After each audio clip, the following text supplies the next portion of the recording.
বিসমিল্লাহির রহমানির রহিম। আসসালামু আলাইকুম সবাইকে। যারা যারা চ্যাট বক্সে সালাম দিচ্ছ সবাইকে ওয়ালাইকুম আসসালাম। এই তো আমি আলহামদুলিল্লাহ ভালো আছি, আশা করি তোমরা সবাই ভালো আছো, সুস্থ আছো। তো সবাইকে স্বাগতম জানাচ্ছি আমাদের আজকের নবম শ্রেণীর যেই তৃতীয় পর্ব আর পঞ্চম পর্ব শুরু হতে যাচ্ছে একাডেমিক প্রোগ্রাম অনলাইনে, সেটার ওরিয়েন্টেশন আর ডেমো ক্লাসে। তো কি অবস্থা তোমাদের সবার? আশা করি সবাই ভালো আছো। হ্যাঁ, যারা যারা চ্যাট বক্সে সালাম দিচ্ছ সবাইকে আবারও ওয়ালাইকুম আসসালাম। তোমাদের তো অনেকদিন পর স্কুল খুলে গিয়েছে, তাই না? এখন তো মনে হয় সপ্তাহে তোমাদের 2 দিন করে স্কুলে যেতে হচ্ছে। আচ্ছা, তোমরা চ্যাট বক্সে জানাতে পারো যে তোমরা কি রেগুলার স্কুলে যাচ্ছ নাকি, বা কেমন লাগছে এতদিন পর স্কুলে যে। আচ্ছা, কারো কারো ভালো লাগছে, কারো কারো মনে হচ্ছে অনেকদিন পর যে ভালো লাগছে না। আচ্ছা।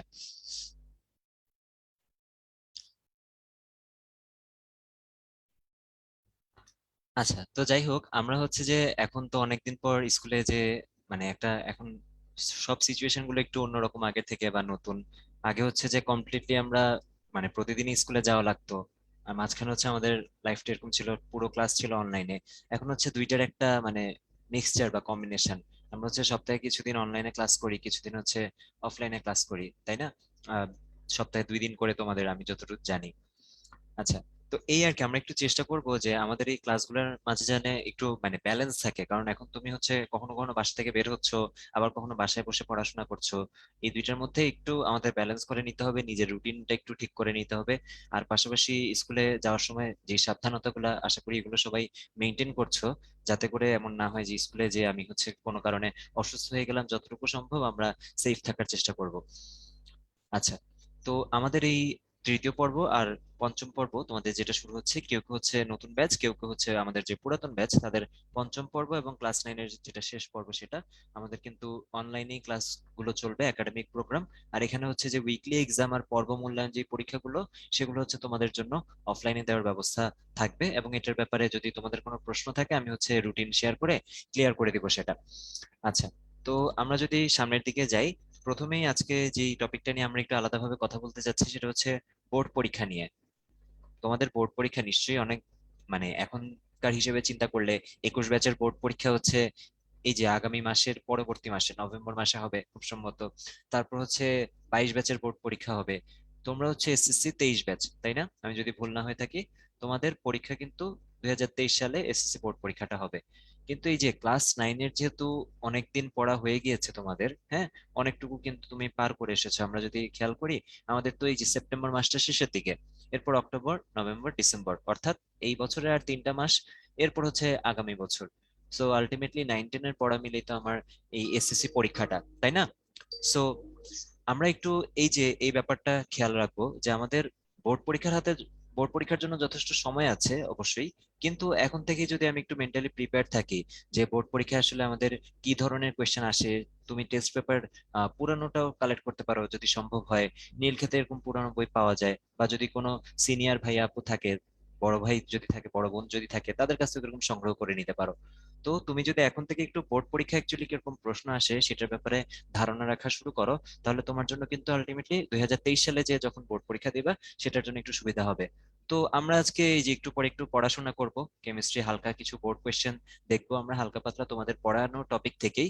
তো এই জন্য আজকে একটু বোর্ড পরীক্ষা নিয়ে স্পেশালি কথা বলছি, কারণ কি, এই যে মানসিক প্রস্তুতি গ্রহণ করাটা কেন ইম্পর্টেন্ট, তার কারণ হচ্ছে তোমার ফিউচারে যে টার্গেট সেটার উপরে কিন্তু ডিপেন্ড করে তুমি এখন বোর্ড পরীক্ষাটাকে কিরকম গুরুত্ব দিবা সেটার উপরে কিন্তু ডিপেন্ড করে। তার কারণ হচ্ছে দেখো ভাইয়া, যে তুমি হচ্ছে এখন বোর্ড পরীক্ষার যেই রেজাল্ট, সেটা কিন্তু আলটিমেটলি হয়তো তোমাকে ভালো কোনো একটা কলেজে সিলেক্ট হতে হেল্প করবে অবশ্যই। কারণ তোমরা আশা করি জানো যে কলেজ ভর্তির ক্ষেত্রে নটরডেম, হলিক্রস, সেন্ট জোসেফ কয়েকটা কলেজে আর কি ভর্তি পরীক্ষা হয়। সেখানে কিন্তু প্রাথমিক সিলেকশনটা হয় হচ্ছে তোমার এই যে বোর্ড পরীক্ষার রেজাল্টের ভিত্তিতে। আর যেসব কলেজে হচ্ছে বোর্ড পরীক্ষা মানে ভর্তি পরীক্ষা হয় না, তাদের ক্ষেত্রেও কিন্তু তোমার শুধুমাত্র এই বোর্ড পরীক্ষার অর্থাৎ জিপিএ এর ভিত্তিতে বা তোমার যে মার্কস, সেই মার্কসের ভিত্তিতেই কিন্তু সিলেক্ট করা হয় যে তুমি হচ্ছে কয়েকটা কলেজের চয়েস দিবা, এবং তোমার ওই যে জিপিএ বা মার্কসের ভিত্তিতে তুমি কোন চয়েসটায় কোন কলেজটা পাচ্ছ সেটা কিন্তু ডিপেন্ড করবে। তো এই জিনিসটা একটু মাথায় রাখা যে হ্যাঁ, তোমরা হচ্ছে এখন ক্লাস 9-এ, কিন্তু আগামী বছর তোমরা ক্লাস 10-এ উঠে যাবা, এরপর এসএসসি পরীক্ষা, এরপর কলেজে যখন ভর্তি হবে first year, second year, HSC. তো এইভাবে হচ্ছে আলটিমেটলি যেই তোমার জার্নিটা সেটা অনেকটুকুই ডিপেন্ড করবে এখন তুমি কতটুকু সিরিয়াস হচ্ছে সেটার উপর। মানে অনেক সময় এরকম হয় আমরা মনে করি যে ঠিক আছে আমার তো ইউনিভার্সিটি অ্যাডমিশন টেস্ট অনেক দেরি, তখন হচ্ছে আমি যে সিরিয়াস হব বা তখন দেখা যাবে। কিন্তু এই যে দেখা গেল তুমি তখন অনেক ভালো মতো পড়াশোনা করলা, কিন্তু এসএসসি সময় একটু তুমি মনোযোগটা কম দেওয়ার কারণে দেখা গেল তোমার ওই যে এসএসসি জিপিএটাতে একটু ঘাটতি থেকে গেল। তো এতে করে কি হবে যে তোমার পড়াশোনাটা অনেক ভালো থাকার পরেও তুমি কোনো কারণে হয়তো পরীক্ষায় অংশগ্রহণ করতে পারলে না। কারণ এই যে ইউনিভার্সিটি গুলার যে অ্যাডমিশন টেস্ট সেটা কিন্তু এসএসসি আর এইচএসসির জিপিএ লাগে, মানে একটা ন্যূনতম যোগ্যতা লাগে। কখনো 5 চায়, কোনো কোনো ইউনিভার্সিটি, কোনো কোনো ইউনিভার্সিটি হচ্ছে চায় 4.75 বা এরকম আলাদা আলাদা জিপিএ রিকোয়ারমেন্ট থাকে। তো এটা একটু মাথায় রাখা যে আমরা চেষ্টা করবো এখন থেকে যাতে আমাদের বেস্ট রেজাল্টটা থাকে, যাতে করে আমি পরবর্তীতে যে হ্যাঁ সিরিয়াস ইউনিভার্সিটি অ্যাডমিশন টেস্টের জন্য এখন থেকে হওয়ার কথা বলছি না, বলছি যে বোর্ড পরীক্ষা এখন যে স্টেপটা সেটা যাতে আমি সিরিয়াস থাকি, যাতে এইটা রেজাল্টটা তো আলটিমেটলি পরে যে আমার কাজে লাগবেই। তখন যাতে যে আফসোস করতে না হয়, ইস আমি যদি 2 বছর আগে 3 বছর আগে একটু ভালো মতো পড়াশোনা করতাম আজকে এই ইউনিভার্সিটিটাতে অ্যাপ্লাই করতে পারতাম। হয়তো আমাদের অনেকের এখানে বুয়েটে পড়ার ইচ্ছা থাকতে পারে, এখন থেকেই তোমরা হয়তো চিন্তা করতেছো যে হ্যাঁ আমি হয়তো ইঞ্জিনিয়ার হতে চাই, বুয়েটে পড়তে চাই, বা ঢাকা ইউনিভার্সিটির ওই সাবজেক্টটা পড়তে চাই। তো যেটা বললাম যে কোনো ইউনিভার্সিটিতে কিন্তু অ্যাপ্লাই করার ক্ষেত্রে প্রাথমিক যে স্টেপটা সেটা হচ্ছে জিপিএ এর ব্যাপারটা, এবং বোর্ড পরীক্ষার জিপিএ সেটা। তো সেটা শুধু এইচএসসির উপরে না, কিন্তু এসএসসি আর এইচএসসি দুইটা বোর্ড পরীক্ষার জিপিএ দেখা হয়। তো এই জন্য একটু আগে থেকে আমরা একটু প্রিপেয়ার থাকার চেষ্টা করি যে হ্যাঁ আমাকে যদি ভবিষ্যতে ভালো করতে হয় আমি চেষ্টা করব যে আমার যাতে এসএসসি পরীক্ষার রেজাল্টটা একদম যতটুকু সম্ভব আমার পক্ষে ভালো করা সেটা আমি করতে পারি। আচ্ছা, তো এই কথাটাই বলছিলাম যে তুমি যদি এখন থেকে ভালো প্রিপারেশনটা নিয়ে রাখো তাহলে আলটিমেটলি ভবিষ্যতের জন্য কিন্তু মানে কোনো লস নাই। একটা তো হচ্ছে এসএসসির যে পড়াগুলা, আমি যদি স্পেসিফিক্যালি তোমাদের সায়েন্সের টপিকগুলোর কথাই বলি, তুমি দেখবা এখন তুমি যে ফিজিক্স কেমিস্ট্রি ম্যাথ বায়োলজি যা শিখছো সেটা হচ্ছে অনেকটা ওই যে যেমন যে কোনো মুভির আগে ট্রেইলার দেওয়া হয় না, ট্রেইলার দেওয়া হয় এরপর হচ্ছে ফুল মুভিটা আসে, অনেকটা এরকমই ব্যাপারটা। যে এসএসসির 9-10-এর যে টপিকগুলো এই যে সায়েন্সের বইয়ের ফিজিক্স কেমিস্ট্রি ম্যাথ তারপর হায়ার ম্যাথ তারপর বায়োলজি, এই টপিকগুলো অনেকটাই হচ্ছে ইভেন আইসিটির কথা যদি বলি ওই ট্রেইলারটার মতো, ট্রেইলারের পর ফুল যে তোমার মুভিটা সেটা হয়তো তুমি যে দেখতে পারবে হচ্ছে ইন্টারে। তো দেখো ট্রেইলারেই যদি তুমি হচ্ছে একটু মানে না বুঝো তাহলে তো মুভিতে আসলে কি হচ্ছে আলটিমেটলি তুমি কিভাবে বুঝবা? ব্যাপারটা অনেকটা ওইরকমই।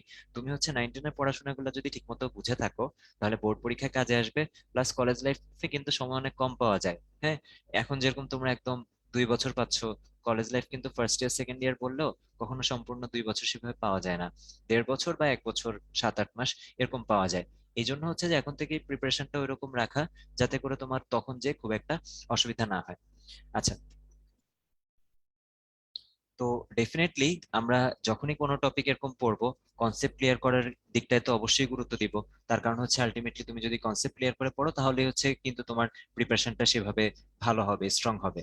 তার সাথে আমরা যেহেতু বোর্ড পরীক্ষা নিয়ে কথা বলছিলাম, আমরা হচ্ছে কিছু বোর্ড কোয়েশ্চেন দেখি। হ্যাঁ, তোমাদের আমরা হচ্ছে একটু পড়াশোনার দিকে চলে যাই, হালকা পাতলা একটু পড়াশোনা করি যেহেতু আমাদের আজকের ওরিয়েন্টেশনের ডেমো ক্লাসের একটা ব্যাপার আছে। তো ডেমো ক্লাসে আমরা আজকে তোমাদের এই যে অনেকে তৃতীয় পর্বের আছো অনেকে পঞ্চম পর্বের আছো, কিন্তু সবারই হয়তো এই যে পর্যায় সারণী চ্যাপ্টার, রাসায়নিক বন্ধন চ্যাপ্টার, এই টপিকগুলো তোমাদেরকে পড়ানো হয়েছে।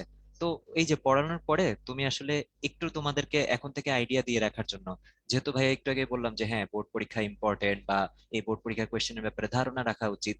তো আমি হচ্ছে তোমাদের সাথে একটু কেমিস্ট্রির বোর্ড পরীক্ষার যে প্রশ্ন বিগত কয়েক বছরের এই যে 17, 18, 19, 20 এরকম রিসেন্ট কয়েক ইয়ারে কিছু আসা প্রশ্ন তোমাদের সাথে একটু শেয়ার করব, এবং চেষ্টা করব যে তোমাদের দিক থেকেই যেন মানে সলভটা আসে। মানে আমি তোমাদের কাছেই প্রশ্নগুলো করব, তোমরা একটু চেষ্টা করবে আমাকে চ্যাট বক্সে আনসার দেওয়ার জন্য। এবং চেষ্টা করবো আমরা যাতে এখনই অনেকটা মানে তুমি এখন পারা না পারার উপরে অনেক কিছু ডিপেন্ড করে, ধরো এখন যদি পারো অনেকটাই হয়তো তোমার কনফিডেন্স বিল্ড আপ হবে, হ্যাঁ বোর্ড প্রশ্নগুলো তো আমার জন্য পারার মতো হচ্ছে, ঠিক আছে, এই সুবিধাটা হবে। ওকে, আর হচ্ছে যদি নাও পারো তাহলে হয়তো সেটাও বুঝতে পারবে যে না আমার প্রিপারেশনটা আরেকটু ভালো মতো এখান থেকে নেওয়া উচিত। আচ্ছা, সো চলো আমরা হচ্ছে সামনের দিকে যাই। তো আমরা বেসিক্যালি কথা বলতে চাচ্ছি হচ্ছে পর্যায় সারণী চ্যাপ্টারটার কিছু ব্যাপার স্যাপার নিয়ে। এই পর্যায় সারণী চ্যাপ্টারে যে পর্যাবৃত্ত ধর্মটা সেটা থেকে কিন্তু তোমার অনেক প্রশ্ন এসে থাকে। হ্যাঁ, অনেক প্রশ্ন কিন্তু এরকম রেগুলার আসে। এবং এই যে তোমার পর্যায়বৃত্ত ধর্মের স্পেসিফিক্যালি পারমাণবিক ব্যাসার্ধ আকার রিলেটেড, তো এই ক্ষেত্রে কি হয় যে পর্যায় সারণীতে তোমার কোনো নির্দিষ্ট মৌল হয়তো সেভাবে এরকম সরাসরি বলে দেয় না যে তুমি হচ্ছে প্রথম গ্রুপের মধ্যে আকারের সম্পর্ক দেখাও, বা দ্বিতীয় গ্রুপ বা হচ্ছে প্রথম পর্যায়ে দ্বিতীয় পর্যায়ে এরকম আকারের সম্পর্ক দেখাও, সেটা হয়তো বলে দেয় না। তোমাকে যেটা বলে দেয় যে মৌলগুলাই নিজে থেকে চিন্তা করতে হয়। এক্স ওয়াই জেড এরকম দেওয়া থাকে, তাদের হয়তো পারমাণবিক সংখ্যা দেওয়া থাকে, কখনো কখনো কখনো কখনো ইলেকট্রন বিন্যাস দেওয়া থাকে শেষ কক্ষপথের। ওই ওই জিনিসগুলা দেখেই তোমার আইডিয়া করতে হয়, আচ্ছা মৌল হচ্ছে এগুলা, তাহলে তাদের মধ্যে যে সিরিয়ালটা সেটা হবে এরকম। তাহলে আবারও যদি ভাই একটু ক্লিয়ার করে বলি, যে তুমি হয়তো পারমাণবিক ব্যাসার্ধের ব্যাপারটা জানো, ইজিলি তুমি হয়তো বলতে পারবে উপর থেকে নিচে গেলে কি হয়, বাম থেকে ডানে গেলে কি হয়, সেটা হয়তো তোমার জন্য বলা ইজি। কিন্তু আমি যেটা বললাম যে সৃজনশীল প্রশ্নে যে উদ্দীপকটা দেওয়া থাকে, ঠিক আছে, উদ্দীপকে হচ্ছে তোমার আলাদা কিন্তু ওই যে মেনশন করা ডিরেক্টলি থাকে না, হয়তো ইলেকট্রন বিন্যাস দেওয়া বা পারমাণবিক সংখ্যা দেওয়া, হ্যাঁ, বা হচ্ছে এই যে পর্যায় সারণীর একটু একটা পোর্শন দেখায়, এক্স ওয়াই জেড এভাবে দেয়। তো এই জন্য আমাদের আইডিয়াটা রাখতে হবে। তো আমরা যেহেতু একটু পর কোয়েশ্চেন সলভ করব, এই জন্য এই স্ক্রিনটা একটু রাখলাম, যে আমরা অনেকদিন পর হয়তো পর্যায় সারণী দেখছি, অনেকের হয়তো অনেক কিছু নাও মনে থাকতে পারে, তাই একটু এক নজর দেখে নেওয়া, ঠিক আছে। আর আজকে হচ্ছে তোমাদের সাথে যাদের হচ্ছে পর্যায় সারণী নিয়ে অনেক ইন্টারেস্ট আছে, একটা ওয়েবসাইট শেয়ার করব, একটু পর দেখাবো তোমাদেরকে। একটা ওয়েবসাইট শেয়ার করবো, সেখানে হচ্ছে তুমি পর্যায় সারণী রিলেটেড বিভিন্ন কনফিউশন, ধরো কার আকার বড় কার আকার ছোট, বা কার কোন ধর্মটা আরেকজনের থেকে বেশি, এই ইনফরমেশন যাতে নিজেই হচ্ছে অনেক সহজে তুমি খুঁজে বের করতে পারো, এই জন্য তোমাদের সাথে একটা ওয়েবসাইটের লিংক শেয়ার করব। ওইটা যদি এক্সপ্লোর করো দেখবা যে অনেক কিছু এরকম নিজেই বের করতে পারবা। আচ্ছা, সো দেখো একটু ছোট্ট করে জাস্ট, হোপফুলি তোমাদের এগুলো মনে আছে, বাট যেহেতু আমরা কোয়েশ্চেন সলভিং এ যাচ্ছি, একটু ছোট্ট করে জাস্ট একটু রিমাইন্ডার দিয়ে নেওয়া, যে দেখো এখানে ডান পাশে কিছু ছবি দেখতে পাচ্ছি। হ্যাঁ, ডান পাশে এই যে কিছু ছবি দেখতে পাচ্ছি, এটা থেকে হয়তো তোমাদের আইডিয়া হওয়ার কথা। ভিজুয়ালি কিন্তু একটা জিনিস দেখলে, ধরো মুখে বলা আর ভিজুয়ালি দেখা পার্থক্য আছে কিন্তু। এখানে এদের যেই অ্যাপ্রক্সিমেট, হ্যাঁ, আনুমানিক যে সাইজ গুলো, সেগুলো একটা ছবি দেওয়া আছে। যেমন দেখো এই যে হাইড্রোজেন হিলিয়াম, খুবই ছোট ছোট পরমাণু, হ্যাঁ একদম পিচ্চি, দেখেই বোঝা যাচ্ছে যে কত ছোট। তারপর দেখো আমি যদি উপর থেকে নিচের দিকে নামি, তখন কিন্তু কি আকারটা বাড়ে। কারণ কি, গ্রুপে উপর থেকে নিচের দিকে নামলে একটা করে শক্তি স্তর বাড়তে থাকে, তো শক্তি স্তর বাড়ার কারণে একটু করে আকার বাড়ছে। ঠিক একইভাবে আমি যদি বাম দিক থেকে ডান দিকে যাই, তখন কিন্তু শক্তি স্তর বাড়ে না, কি বাড়ে, ওই যে ইলেকট্রন আর প্রোটন সংখ্যা বাড়ে। তো তখন যে কেন্দ্রের প্রোটন গুলো, সেগুলো কি ইলেকট্রনকে আরো জোরে বেশি আকর্ষণ করে, এই জন্য হচ্ছে তাদের যে আকারটা সেটা হচ্ছে সংকুচিত হয়ে যায়। তো এখানে এই অ্যাপ্রক্সিমেট আকারটা দেওয়া আছে জাস্ট একবার রিমাইন্ডার দিয়ে দেওয়ার জন্য। তো এবার আসো আমরা একটু দেখি, এই যে এদের থেকে কি ধরনের প্রশ্ন আসে। মানে যেটা বলছিলাম যে আমাকে হয়তো একদম সরাসরি এবিসিডি কোন মৌল সেটা সরাসরি দেওয়া নাই, আমাকে আগে হচ্ছে এবিসিডি মৌলগুলা আগে হচ্ছে আমাদের চিহ্নিত করতে হবে। তারপর হয়তো এগুলো থেকে কোনো একটা প্রশ্ন আসতে পারে, এদের রাসায়নিক বন্ধন নিয়ে আসতে পারে, এদের হচ্ছে পর্যাবৃত্ত ধর্ম নিয়ে আসতে পারে, এরকম। তো আসো আমরা তাহলে একটু শুরু করি। তোমাদের কাছে যদি প্রথমে জানতে চাই, যে একটু বলো তো কি মনে হচ্ছে আমাদের এ মৌলটা কি হতে পারে। এখানে দেখো এই কথাটা খেয়াল করতে হবে যে সর্বশেষ স্তরের ইলেকট্রন সংখ্যা, সেটা কিন্তু আমাদের খেয়াল করতে হবে, হ্যাঁ, সর্বশেষ অর্থাৎ লাস্ট যে স্তর সেটাটা দেওয়া আছে। তার মানে তুমি যদি চিন্তা করো, আচ্ছা এর কথাই যদি বলি শুরুতে, এই যে আমরা এর কথাই যদি বলি শুরুতে, লাস্ট শেলের ইলেকট্রন বিন্যাস হচ্ছে 3s2। একটু যদি মাথা খাটানোর চেষ্টা করি, ধরো প্রথমে ইলেকট্রন বিন্যাস কি সেটা বের করতে পারো, ওইটা একটা ওয়ে হতে পারে। আর আরেকটা ওয়ে হতে পারে, আমি একটু চিন্তা করি তো, এই যে 3s2, এখানে টু থাকা মানে কি, এখানে টু থাকা মানে কিন্তু এটা হচ্ছে ওর গ্রুপ নাম্বারটা, তাই না? তার মানে নিশ্চয়ই হচ্ছে গ্রুপ টু এর মৌল, রাইট? আর এই যে সামনে যে আমি 3 দেখতে পাচ্ছি, এটা মানে কি, এটা মানে মিন করে হচ্ছে ওর পিরিয়ড বা পর্যায়ে যে নাম্বারটা সেটা। তারপর এবার তুমি একটু চিন্তা করো, যে আচ্ছা পর্যায় সারণীতে আমার গ্রুপ টু তে কে কে আছে। তো আমি যদি একটু দেখি, এখানে হচ্ছে বেরিলিয়াম, ম্যাগনেসিয়াম, তারপর হচ্ছে ক্যালসিয়াম, বেরিয়াম, রেডিয়াম, তাই তো? সো দেখো আমাদের এখানে কিন্তু এই যে বেরিলিয়াম, এটা কিন্তু শুরু হচ্ছে দ্বিতীয় পর্যায় থেকে, আর ম্যাগনেসিয়াম শুরু হচ্ছে তৃতীয় পর্যায় থেকে। তার মানে দেখো প্রথমে আমি কিভাবে আসলাম, আসলাম যে আগে গ্রুপটা বোঝার চেষ্টা করলাম। এই যে এরা হচ্ছে গ্রুপ টু, এরা হচ্ছে গ্রুপ টু, গ্রুপ টু এ beryllium, magnesium, calcium, strontium, barium, radium এগুলো আছে। এরপর এখানে তৃতীয় পর্যায়ে দেখা যাচ্ছে ম্যাগনেসিয়াম আছে। হ্যাঁ, তোমরা অনেকেই সঠিক উত্তর দিয়েছো, আমি দেখতে পাচ্ছি চ্যাট বক্সে ম্যাগনেসিয়াম হবে যারা এই আনসারটা দিয়েছে সঠিক উত্তর। আচ্ছা ওয়াসিফ দেখা যাচ্ছে তিনটার উত্তরই দিয়ে দিয়েছে, দেখা যাক কতটুকু কারেক্ট হয় এই তিনটার আনসার। তো দেখো আমরা চাইলে পর্যায় সারণী থেকে আরেকবার একটু দেখে নিতে পারি, এই যে গ্রুপ টু এর আর হচ্ছে তৃতীয় পর্যায়ের মৌল ম্যাগনেসিয়াম। তো কথা হচ্ছে আমরা তো পরীক্ষার সময় আসলে পর্যায় সারণীটা নিয়ে যাচ্ছি না, বাট আমাদের একটু মাথায় রাখতে হবে, একটু আইডিয়া রাখতে হবে, যে আচ্ছা বাম পাশে হচ্ছে এই মৌলগুলা ক্ষার ধাতু, মৃৎ ক্ষার ধাতু, ডান পাশে হচ্ছে হ্যালোজেন গুলো আছে, হ্যাঁ নিষ্ক্রিয় গ্যাস আছে, এভাবে একটু মনে রাখতে হবে আমাদের। তাহলে হচ্ছে যে তুমি ইলেকট্রন বিন্যাস থেকে মানে ওই যে ওই কনফিডেন্সটা আসবে যে আচ্ছা শুধু গ্রুপ টু তো মিলে গেল, গ্রুপ টু মৃৎক্ষার ধাতুর যে গ্রুপটা সেটা ঠিক আছে, এখানে ম্যাগনেসিয়াম তৃতীয় পর্যায়ে হবে এরকম। ওকে, তাহলে আমরা প্রথমটা বলতে পারলাম সবাই, অনেকেই আমরা এখানে কারেক্ট আনসার দিলাম, কেউ এখানে ভুল আনসার দেই নাই, যারা দেখতে পাচ্ছি আমি চ্যাট বক্সে পার্টিসিপেট করেছো। হ্যাঁ, আলহামদুলিল্লাহ সবাই আমরা কারেক্ট আনসারই দিতে পেরেছি, ভেরি গুড। যাকে, তো এবার হচ্ছে আমরা বি এরটা একটু চেষ্টা করি। বি এর ক্ষেত্রে দেখো লাস্ট সেলে যেটা সেটা দেওয়া আছে, এবং দেখতে পাচ্ছি তোমাদের অনেক আনসার। দেখো একটু চিন্তা করো, 2s2 2p4, এই যে এদের গ্রুপ নাম্বারটা কিভাবে বের করে ভাইয়া মনে আছে? এদের গ্রুপ নাম্বারটা কিভাবে বের করে? এই যে এই 2 আর 4, 2 আর 4 যদি যোগ করি, 2 আর 4 যোগ করলে হয় 6, তার মানে এদের গ্রুপ নাম্বার হচ্ছে 6। সো এটা এমন একটা মৌল যেটার গ্রুপ নাম্বার 6। আর এই যে পিরিয়ড অর্থাৎ পর্যায়, পর্যায় কত হবে? এই যে 2 পর্যন্ত আছে, তাই পর্যায় 2 হবে। দেখো এটা কিন্তু এই যে বোর্ড পরীক্ষায় 2019 সালে আসা প্রশ্ন, এই বছর যেটা হবে সেটা হচ্ছে 2021 সাল, তোমরা দিবা 2023 সালে, আর এটা হচ্ছে 2019 সালে আসা প্রশ্ন। সো একটু যদি টেস্ট পেপার আমরা দেখি বা বোর্ড কোশ্চেনের যদি একটু দেখি কোনোটা, হ্যাঁ, তাহলে দেখবা কি সবসময় পর্যায় সারণী থেকে এই টাইপ প্রশ্ন এসেই থাকে, যে সৃজনশীলে যাই থাকুক না কেন উদ্দীপকে মৌলগুলো সরাসরি দেওয়া থাকে না, এবিসিডি থেকে তোমার আইডিয়া করে বের করতে হয়। হ্যাঁ, থ্যাংক ইউ বলার জন্য, এখানে সাথে 10ও অ্যাড হবে তাই না? হ্যাঁ, 16, এই যে গ্রুপ 16 এর মূল্য আমরা দেখতে পাচ্ছি। সো গ্রুপ 16 কারা থাকে? এই যে আবারও যদি একটু যাই, এই যে দেখো গ্রুপ 16 থাকে হচ্ছে অক্সিজেন, সালফার, সেলেনিয়াম, টেলুরিয়াম, ওই যে যাদেরকে তোমার চ্যালকোজেন বলা হয় তাদেরকে, ঠিক আছে, গ্রুপ 16টাকে কিন্তু চ্যালকোজেন বলা হয়। তাহলে দেখো এই গ্রুপ 16 এর দ্বিতীয় পর্যায়ের, অর্থাৎ এটা তো প্রথম পর্যায়ে এক, এটা হচ্ছে দ্বিতীয় পর্যায়ে কে থাকে? অক্সিজেন, তাই তো? তাহলে আমরা যদি বলি এখানে আমাদের বিটা হচ্ছে অক্সিজেন। আচ্ছা এখানে লিখে রাখি, প্রথমে হচ্ছে ম্যাগনেসিয়াম, তারপর হচ্ছে অক্সিজেন। এবার আসো আমরা সি। সি তো সবচেয়ে সহজ, হাইড্রোজেন, দেখে বোঝা যাচ্ছে পর্যায় সারণীর প্রথম মৌল যেটা হাইড্রোজেন, হ্যাঁ কোনো সন্দেহ নাই। আর যদি ডি তে আসি, ওই যে দেখো 5 2 7, একটু আগে কি ছিল? 4 2 6, এখন 5 2 7, 7 10 17, 7 10 17, তার মানে কি ঠিক অক্সিজেনের পরবর্তী যে মৌলটা পর্যায় সারণীতে, এই যে অক্সিজেনের ডান পাশের যে মৌলটা 17 নাম্বার গ্রুপে, এবং আমরা যদি খেয়াল করি দ্বিতীয় পর্যায়ে, তো অবশ্যই সেটা কি হবে? ফ্লোরিন হবে। তাহলে দেখো আমরা কিন্তু খুব সুন্দর মতো এভাবে মৌলগুলা চিনে গেলাম। এরপর হচ্ছে ভাইয়া মৌল চিনার পরে তারপর হচ্ছে তোমার হয়তো বাকি কোয়েশ্চেন গুলো বিভিন্ন টাইপের আসতে পারে।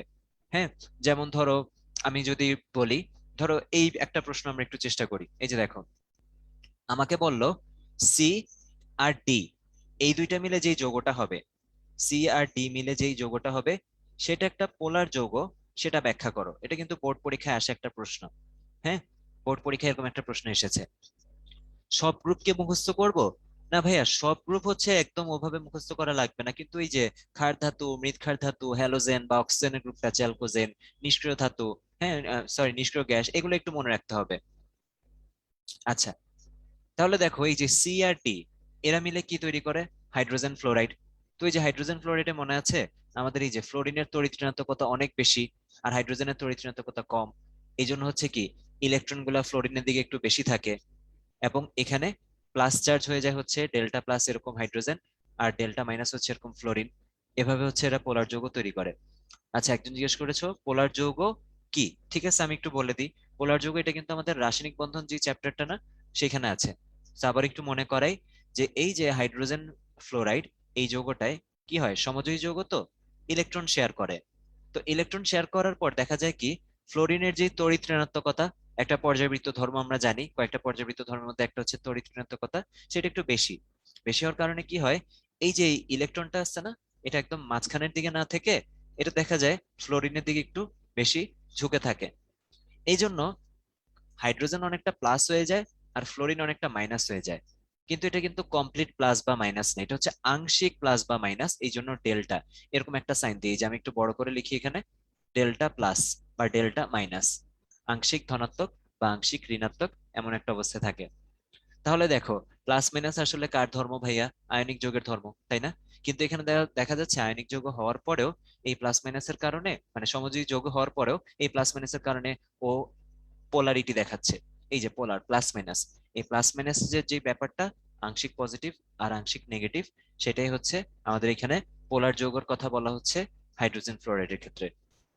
আচ্ছা আমাকে একটু বলো তো, এখন যদি আমাকে প্রশ্নটা দিত এ আর বি মিলে যে যৌগটা হবে সেটা কোন যৌগ, সেটা কোন বন্ধন, এ আর বি মিলে বন্ধনটা বলতে হবে, যোগের নাম না, বন্ধন। মানে প্রশ্ন হচ্ছে ফার্স্ট তোমাকে এ বি আইডেন্টিফাই করতে হবে, এরপর বললো যে ওদের বন্ধনটা কি হবে সেটা বলা। আচ্ছা, চমৎকার। যৌগ তো তোমরা পারবা, যৌগ বলতে হবে না ভাইয়া, বন্ধনটা বলতে হবে, বন্ধনটা। যৌগ তো আমরা যেহেতু সলভ করেই ফেলছি, এখন ইজিলি যৌগটা বলা যাচ্ছে কি হবে যৌগ, বন্ধনটা বলতে হবে। এই যে দেখো আমাদের ম্যাগনেসিয়াম, হ্যাঁ, ম্যাগনেসিয়াম কিন্তু ধনাত্মক আয়ন হিসেবে কাজ করে, এই যে ম্যাগনেসিয়াম 2+ হিসেবে কাজ করে, আর অক্সিজেন কিন্তু 2- হিসেবে কাজ করে।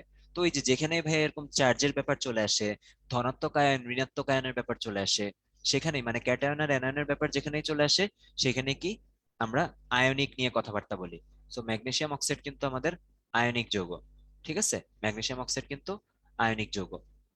সো এই তো, এই ব্যাপারগুলো হচ্ছে আমাদের একটু খেয়াল রাখতে হবে, এই ব্যাপারগুলো একটু খেয়াল রাখতে হবে যে পর্যায় সারণী থেকে তোমাকে হচ্ছে দিয়ে দিল এরকম বিভিন্ন মৌল, তারপর হচ্ছে মনে করো পর্যায় সারণী আর ওই যে রাসায়নিক বন্ধন যে চ্যাপ্টারটা, এই দুইটা মিলে একসাথে প্রশ্ন করলো, এরকম কিন্তু হয়। এমনকি ওই যে তোমরা হয়তো যারা তৃতীয় পর্বের তারা হয়তো এই যে এই পর্বে পড়বা, তোমাদেরকে পড়ানো হবে ওই রাসায়নিক গণনার যে চ্যাপ্টারটা, মোল সংখ্যা গণনা করা হয়, ওইটা থেকেও কখনো কখনো একসাথে এইভাবে প্রশ্ন দেওয়া হয়, ঠিক আছে। আচ্ছা, তো চলো এবার যদি আমরা সামনের দিকে যাই, এই টাইপের আরেকটা প্রশ্ন, এই টাইপের আরেকটা প্রশ্ন, এখানে আমাদেরকে এবিসিডি আইডেন্টিফাই করতে বলে নাই, ঠিক আছে, আইডেন্টিফাই করতে বলে নাই, বাট তাও আমরা কিন্তু একটু চেষ্টা করে দেখতে পারি, এবিসিডির যে ব্যাপারটা একটু কিন্তু আমরা চেষ্টা করে দেখতে পারি।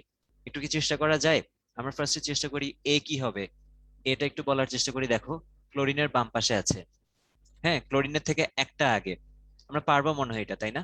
এটা পারবো হয়তো, এটা খুব সহজ বের করা।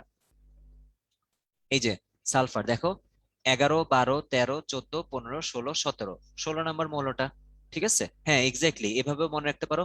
অক্সিজেনের নিচেরটা, অক্সিজেনের নিচেরটা, আবার একটু আগে দেখলাম অক্সিজেনের ডান পাশে কে থাকে, ফ্লোরিন, বা ওভাবে বলতে পারো ক্লোরিনের উপরে কে থাকে, হ্যালোজেন, ফ্লোরিন। সো দেখছো এই ব্যাপারগুলো হচ্ছে তুমি যদি একটু বুঝে পড়ো তাহলে রিলেটেড, তুমি এখন যেভাবেই বের করো না কেন, ক্লোরিনের আগেরটা সালফার এভাবে বলতে পারো, বা উপরে অক্সিজেন আছে এটা চিন্তা করে অক্সিজেনের নিচে সালফার, বা ক্লোরিনের উপরে ফ্লোরিন বা অক্সিজেনের ডানে ফ্লোরিন, এই বিভিন্ন ভাবে কিন্তু তুমি এগুলো বলতে পারো। তাহলে দেখো আমরা এ আর ডিটা বের করে ফেললাম। আচ্ছা বিও তো বের করা সহজে, যে sodium, magnesium, aluminium, silicon, phosphorus, phosphorus, sulphur, তার মানে ওই যে ফসফরাস আবার কার নিচে থাকে, নাইট্রোজেনের নিচে থাকে। তাহলে দেখো এটা হচ্ছে সকল বোর্ড বলতে কি, বোর্ড পরীক্ষায় হচ্ছে কখনো কখনো ওই Dhaka board, Rajshahi board, Chattogram board আলাদা আলাদা প্রশ্ন হয়, আবার কখনো কখনো সারা দেশের সকল শিক্ষা বোর্ডে একই প্রশ্ন হয়। তো এই যে 2016 সালে একই প্রশ্নের উপরে, হ্যাঁ, সারা দেশে একই প্রশ্নের উপর পরীক্ষা হয়েছিল, এই জন্য হচ্ছে আমরা দেখতে পাচ্ছি যে এই যে দেখো, তার মানে কি, তুমি ঢাকার হও বা যে কোনো জায়গায়, বাংলাদেশের যে কোনো জায়গার স্টুডেন্ট হও না কেন, এই প্রশ্নটা হয়তো তোমার জন্য ইম্পর্টেন্ট, কারণ এটা বোর্ড পরীক্ষায় এই ধরনের প্রশ্ন আসছে, হুবহু এটা আসবে না, তোমাকে হয়তো অন্য মৌলগুলা দিয়ে দিল, ঠিক আছে এরকম। আচ্ছা আর হ্যাঁ, সিটা আমাদের বাকি আছে তাই না, সিটা তাহলে কি হচ্ছে, সি হচ্ছে পটাশিয়াম হবে, এই যে লিথিয়াম, সোডিয়াম, পটাশিয়াম, ঠিক আছে তাহলে হ্যাঁ। এখানে কিন্তু আমাদেরকে যদিও বলে নাই যে এবিসিডি হচ্ছে আমাদের মানে বের করতে হবে, বের করে ইয়ে করতে হবে, বাট আমরা তাও একটু প্রসেসটা শিখে নিচ্ছি। আচ্ছা এখন আসো এই যে আকারের ব্যাপারটা, হ্যাঁ, আকারের ব্যাপারটা সহজ হয় প্রশ্নটা সলভ করা, যদি একই গ্রুপ, মানে সেম গ্রুপ, বা হচ্ছে একই পর্যায়ে যদি দিয়ে দেয়, একই গ্রুপ বা একই পর্যায়ে যদি দিয়ে দেয় ভাইয়া, তখন এই প্রশ্নটা সলভ করা একটু সহজ হয়। বাট যখনই হচ্ছে আমাদের এই যে আলাদা আলাদা গ্রুপ, আলাদা আলাদা পর্যায়ে, সেটা একটু আমাদের জন্য হয়তো একটু কনফিউজিং হয়ে যায়, হ্যাঁ। তো তাহলে আসো আমরা চিন্তা করি এই যে আকারের ব্যাপারটা আমরা ছোট থেকে বড় একটু সাজানোর চেষ্টা করি। আমাকে একটু বলো তো, এখানে সবচেয়ে ছোটকে, এখন তো আমরা মৌলগুলা চিনি, এখন তো আমরা মৌলগুলা চিনি তাই না, মৌল দিয়ে বলতে পারো, চাইলে তুমি ডি দিয়েও বলতে পারো, এবিসিডি দিয়েও বলতে পারো, চাইলে মৌল দিয়েও বলতে পারো। সবচেয়ে ছোট কে এখানে দেখো। আচ্ছা আমি দেখতে পাচ্ছি একজন তো আনসারই দিয়ে দিছো, ওয়াসিফ, কমপ্লিট আনসারটা দিয়ে দিয়েছো। ওয়াসিফের আনসার খুব সম্ভবত ঠিক হয়েছে, হ্যাঁ, ওয়াসিফের আনসার কারেক্ট হয়েছে সিকোয়েন্সটা। আচ্ছা, আর তোমরা যারা বলছো ডি, হ্যাঁ দেখো সবচেয়ে ছোট, আমি যদি চিন্তা করি যে একটু আগে একটা ছবি দেখালাম না আকারের, এই জন্য দেখালাম, এই যে দেখো আমরা যদি বলি এখানে এই যে দেখো ফ্লোরিন কত ছোট, হ্যাঁ ফ্লোরিন কিন্তু ছোট। তাহলে দেখো একটু যদি আঁকার চেষ্টা করি, ফ্লোরিন ভাইয়া উপরের দিকের পর্যায়ে আছে না, তো উপরের দিকে যত উপরের দিকের পর্যায়ে থাকবে তত কিন্তু আকার ছোট হবে। তো এখানে একটা কমন সেন্স দিয়ে বলতে পারি, যেখানে আমাদের সবচেয়ে ছোট আকার, সবচেয়ে ছোট আকার মানে সবচেয়ে ছোটকে আমি ধরো নিচে রাখলাম, ডি হবে, তাই না? এবার আসো সবচেয়ে বড়কে, আমি একটু তোমাদেরকে ওয়েটা শিখাচ্ছি যে কিভাবে আমি এটা সহজে সলভ করতে পারি। আগে হচ্ছে যদি আমি পর্যায়ের ব্যাপারটা আলাদা করে ফেলি, এই যে আগে যদি একটু পর্যায়ের ব্যাপারটা আলাদা করে ফেলি, আচ্ছা, কারণ পর্যায়টা মনে রাখা সহজ, যে উপরের দিকে যত পর্যায় তত ছোট হয়, আস্তে আস্তে নিচের দিকের পর্যায়ে আসলে আকারটা এরকম আস্তে আস্তে বড় হচ্ছে। তাহলে আমরা কি বুঝলাম, যে এই যে উপরের দিকের যে পর্যায় ফ্লোরিন, ওর আকার হচ্ছে সবচেয়ে ছোট, তাই না? তাহলে চিন্তা করো, যত আমি নিচের দিকে আসব, তাই না, এটা হচ্ছে আমাদের এই যে দ্বিতীয় পর্যায়ে, এটা তৃতীয় পর্যায়ে, এটা চতুর্থ পর্যায়ে। তার মানে চতুর্থ পর্যায়ে এখানে আমাদের কি আছে, সি। ডেফিনেটলি ভাইয়া সি এর আকার সবচেয়ে বড় হবে। আশা করি এতটুকু বোঝা যাচ্ছে। এরপর আমরা বি আর এ তে আসতেছি। ধরো বি আর এ কে আপাতত একসাথে রাখলাম। আগে দেখো এই জিনিসটা বুঝি নাকি, যে আমাদের এখানে ডি হচ্ছে দ্বিতীয় পর্যায়ের, তাই ওর আকার সবচেয়ে ছোট। তারপর বি এ হচ্ছে তৃতীয় পর্যায়ের, তাই আকার আরেকটু বড়। আর সি হচ্ছে আমাদের একদম চতুর্থ পর্যায়ের, তাই ওর আকার হচ্ছে আরো বড়। ধরো আমি যদি একটু আঁকার চেষ্টা করি, আঁকলে এরকম হবে। এই যে এটা হচ্ছে ছোট, বি আর এ হচ্ছে আরেকটু বড় হবে, হ্যাঁ, সি হচ্ছে ধরো আরেকটু বড় হবে। আঁকলে ধরো আমি একটা জাস্ট রাফ একটু আঁকলাম বোঝানোর জন্য। এবার আসো বি আর এর মধ্যে, তাহলে আমি এবার ডিসাইড করি, তাহলে আর কি প্রশ্নটা একটু ভাগ ভাগ করে নিলে সলভ করাটা একটু সহজ হয়ে যায়। এবার যদি আমি বি আর এর মধ্যে সিদ্ধান্তটা নিতে চাই, তাহলে দেখো একই পর্যায়ে আছে এরা, তৃতীয় পর্যায়ে। তো তৃতীয় পর্যায়ে আমি যদি বাম থেকে ডানে যাই, তখন কিন্তু আকার আস্তে আস্তে ছোট হয়। তার মানে দেখো বি এর আকার কিন্তু অবশ্যই এর থেকে বড়। তাহলে কারেক্ট সিকোয়েন্সটা কি দাঁড়ালো, C B A D. C B A D. তাহলে আমি যদি ক্লিয়ার করে দিই কিভাবে সাজালাম, তুমি চাইলে উল্টা ভাবে সাজাতে পারো। আমি হচ্ছে বড় থেকে ছোট সাজালাম, তুমি ছোট থেকে বড় সাজাতে পারো। ক্রম তো তোমার ইচ্ছা, এখানে যেহেতু বলে দেয় নাই যে অধক্রম বা ঊর্ধ্বক্রম, সেটা বলে দেয় নাই। তুমি তোমার মতো লিখতে পারলেই হবে কারেক্ট আনসারটা। তাহলে দেখো কি হবে এটা, এই যে সি হচ্ছে সবচেয়ে বড়, তাই না? তারপরে বি, তারপরে এ, আর তারপরে হচ্ছে ডি। এভাবে আমরা সলভ করতে পারি। আচ্ছা, চমৎকার, তোমরা অনেকেই কিন্তু এখানে কারেক্ট আনসার দিতে পারছো। তার মানে বোঝা যাচ্ছে সোফার এই টপিক গুলো যতটুকু পড়া হচ্ছে তোমাদের, মানে মোটামুটি ভালোই আইডিয়া আছে। অনেকেই এখানে পার্টিসিপেট করছে আমি দেখতে পাচ্ছি, এবং আনসার গুলো মানে ম্যাক্সিমামই হচ্ছে সঠিক উত্তর দিচ্ছ। আর কিছু হয়তো তোমার একটু এদিক সেদিক ভুল হতেই পারে, হ্যাঁ, কিছু এদিক সেদিক ভুল হতে পারে, আজকে আমরা শিখে নিই। অর্থ না অধক্রম, ওই যে ঊর্ধ্ব হচ্ছে যেটা বাড়ে আস্তে আস্তে, মানে বললো যে আস্তে আস্তে ছোট থেকে বড়, ঊর্ধ্বক্রম বড় হচ্ছে, বা অধক্রম বড় থেকে ছোট, ছোট হচ্ছে, এরকম যদি বলে দেয়। অর্থ না অধ, হ্যাঁ, অধ। আচ্ছা, এই কোয়েশ্চেনটা অনেক বেশি ইন্টারেস্টিং, দেখো বোর্ডে 2019 সালে এসেছে, হ্যাঁ। এক্স ওয়াই জেড এর পারমাণবিক আকারের ক্রম ব্যাখ্যা করা। এবং দেখো এখানে তোমার কি করছে, যে এক এক রকমের দেওয়া, মানে কোন মানে এক একজনের এক এক রকমের ইনফরমেশন দেওয়া। আর চিত্র কি দিতে হবে না, আগের প্রশ্নটায় চিত্র লাগবে না। আগের প্রশ্নটায় চিত্র লাগবে না, আমি আর কি চিত্রগুলো তোমাদের বোঝানোর জন্য দিলাম। তুমি জাস্ট ওই ব্যাপারগুলো ব্যাখ্যা করলেই হবে, যে আচ্ছা এরা দ্বিতীয় তৃতীয় চতুর্থ পর্যায়ে আছে, আবার বি আর এ একই গ্রুপে আছে, আমরা জানি একই গ্রুপে বাম থেকে ডানে গেলে ছোট হয়, এভাবে বলতে হবে আর কি, হ্যাঁ। অনেক বেশি উত্তর হবে না কিন্তু। এটা ধরো 3 বা 4 নম্বরের একটা প্রশ্ন, গ বা ঘতে আসা একটা প্রশ্ন, অনেক বেশি বড় উত্তর হবে না। এমন না যে 1 পেজ লিখে তোমার একদম ভরে ফেলতে হবে, কারণ সায়েন্সের যে টপিক গুলো, এগুলোর উত্তর সাধারণত বড় হওয়ার থেকে কতটুকু লজিক্যালি তুমি উত্তর করবা সৃজনশীলের, সেটা হচ্ছে ইম্পর্টেন্ট। আচ্ছা, তো এই যে যেটা বলছিলাম, এই প্রশ্নটা কেন ইন্টারেস্টিং, কারণ এখানে এক এক টাইপের ইনফরমেশন দেওয়া। তোমার ওই যে পর্যায় সারণী কেটে দেওয়া নাই, বা ইলেকট্রন বিন্যাস স্পেসিফিক্যালি ওভাবে দেওয়া নাই। তার বদলে কি করা, এখানে বিভিন্ন টাইপের ইনফরমেশন দেওয়া, হ্যাঁ। সো দেখো এই বিভিন্ন টাইপের ইনফরমেশন থেকে তোমার কিন্তু আলাদা আলাদা এই এক্স ওয়াই জেড চিহ্নিত করতে হবে। আসো একটু চেষ্টা করি, শুরু করি প্রথমে এক্স। আমার মনে হয় তোমরা পারবা, তোমরা এতক্ষণ পর্যন্ত বেশ ভালো রেসপন্স দিচ্ছ, যে অনেকগুলো কিন্তু তোমরা পেরেছো এখানে বলতে। এবার একটু এটা চেষ্টা করি আমরা। দেখো ক্লোরিনের থেকে 2টা প্রোটন কম, আর ওই যে প্রোটন সংখ্যাটাই তো পারমাণবিক সংখ্যা, তাই না? তো ক্লোরিনে জানি কতটা থাকে ভাইয়া, ক্লোরিনে 17টা থাকে মনে হয়, তাই না? ক্লোরিনে, আচ্ছা, ক্লোরিনে যদি 17টা থাকে, তাহলে এটা থেকে 2টা কম। অর্থাৎ এমন একটা মৌল যেটাতে 15টা, 15টা থাকে কিন্তু ভাইয়া ফসফরাস। ঠিক আছে, ওই যে আমরা যদি এইভাবে লিখি ফসফরাস, আর এই যে বাম পাশে এখানে কি লেখা হয়, তোমার হচ্ছে পারমাণবিক সংখ্যা বা প্রোটন সংখ্যাটা, তাই তো? আচ্ছা, এটা গেল ফসফরাস। এবার হচ্ছে দেখো ক্যালসিয়ামেরটা, মানে পরের যেটা ক্যালসিয়াম তো না, ওয়াই ওয়াই যেটা, সেটাও আরেকটু ইন্টারেস্টিং ভাবে বলা। এবার কি ওয়াই একটু ট্রাই করতে পারি, পর্যায় সারণীতে ক্যালসিয়ামের 4 ঘর ডানে অবস্থিত। তার মানে দেখো আমাদের পর্যায় সারণীটার ব্যাপারে বেশ ভালো একটা আইডিয়া থাকলেই আমি হচ্ছে এই প্রশ্নগুলো সলভ করতে পারবো। কারণ কি দেখো ভাইয়া, এটার নিচে যে প্রশ্নগুলো থাকবে আরো, ধরো ক খ গ ঘ, সবই দেখা যাবে তোমার এই উদ্দীপকের উপর ভিত্তি করে উত্তর দিতে হবে। তো অনেক সময় এরকম হয়, তুমি যদি এক্স ওয়াই জেড আইডেন্টিফাই না করতে পারো, তাহলে এই যে এত বড় একটা মানে 10 নম্বরের একটা প্রশ্ন, পুরোটাই হচ্ছে দেখা গেল তুমি আনসার করতে সমস্যা হচ্ছে এরকম। আচ্ছা, ক্রোমিয়াম বলছো, অনেকে অ্যালুমিনিয়াম বলছো। তারপর দেখা যাক কোনটা কারেক্ট আনসার হয়। আচ্ছা, দেখা যাক ক্রোমিয়াম হয় নাকি। দেখো, এটা দুই ভাবে সলভ করা যায়। হ্যাঁ, একটা হচ্ছে তুমি পর্যায় সারণীটা মাথায় চিন্তা করতে পারো, যে ভিজুয়ালাইজ করতে পারো যে কিরকম। আচ্ছা, ক্যালসিয়াম তো থাকে হচ্ছে এই যে, আমি যদি একটু দেখানোর চেষ্টা করি, ক্যালসিয়াম থাকে হচ্ছে এইখানে। এরপর কিন্তু ক্যালসিয়ামের পর এই যে স্ক্যান্ডিয়াম, তারপর তারপর হচ্ছে টাইটেনিয়াম, তারপর হচ্ছে ভ্যানাডিয়াম, তারপর হচ্ছে ক্রোমিয়াম। দেখো, তোমরা ওই যে জানতে চাচ্ছিলে না যে কোন মৌলগুলোর ব্যাপারে আমাদের জানা থাকা উচিত বা বোঝা উচিত, তুমি মোটামুটি দেখো 1 থেকে 30-এর বাইরে কিন্তু তোমাদের এসএসসি লেভেলের প্রশ্ন খুব একটা আসবে না। আবার হ্যাঁ, 1 থেকে 30-এর বাইরে বলতে একই গ্রুপ ধরে আসতে পারে, এই যে এরকম একই গ্রুপ ধরে আসতে পারে। কিন্তু এই যে সিরিয়ালি যদি বলি, পর্যায়ের কথা যদি এইভাবে বলি, সেটা কিন্তু 1 থেকে 30 পর্যন্ত, এই যে জিঙ্ক পর্যন্ত একটু এই মৌলগুলোর ব্যাপারে জানো, সেটা জানলেই হবে। তাহলে আমি আবার একটু বলে দিচ্ছি যে তোমাদের প্রশ্ন আসার ক্ষেত্রে কোনগুলো একটু মনে রাখার চেষ্টা করবে। এই যে দেখো, গ্রুপ 1, গ্রুপ 2 চাইলে লিখে রাখতে পারো ছোট করে, নিষ্ক্রিয় গ্যাসের গ্রুপটা, হ্যালোজেনের গ্রুপটা, তারপর হচ্ছে চ্যালকোজেনের গ্রুপটা। আর এখানে সব মনে রাখা লাগবে না, nitrogen, phosphorus, carbon, silicon, boron, aluminium, এদের ব্যাপারে জানা থাকলেই হবে মোটামুটি। ঠিক আছে। আচ্ছা, এবার দেখো, যেখানে ছিলাম আমরা, আমরা প্রশ্নটায় চলে আসি আবার। এই যে, তাহলে এইটা যদি হয় 20, ওর 4 ঘর ডানে, তার মানে 21, 22, 23, 24। তো আমাদের এখানে ক্রোমিয়ামের কথা বলা হচ্ছে, রাইট? আমাদের এখানে ক্রোমিয়ামের কথা বলা হচ্ছে, তাহলে আমরা লিখে ফেলি ক্রোমিয়াম। আর এখানে চাইলে 24টাও লিখে রাখতে পারি। তো ফাইনালি আমরা জেডে আসি। জেড কি হবে ভাইয়া? জেডটা চতুর্থ পর্যায়ের গ্রুপ 2-এ অবস্থিত। চতুর্থ পর্যায়ের গ্রুপ 2-এ অবস্থিত।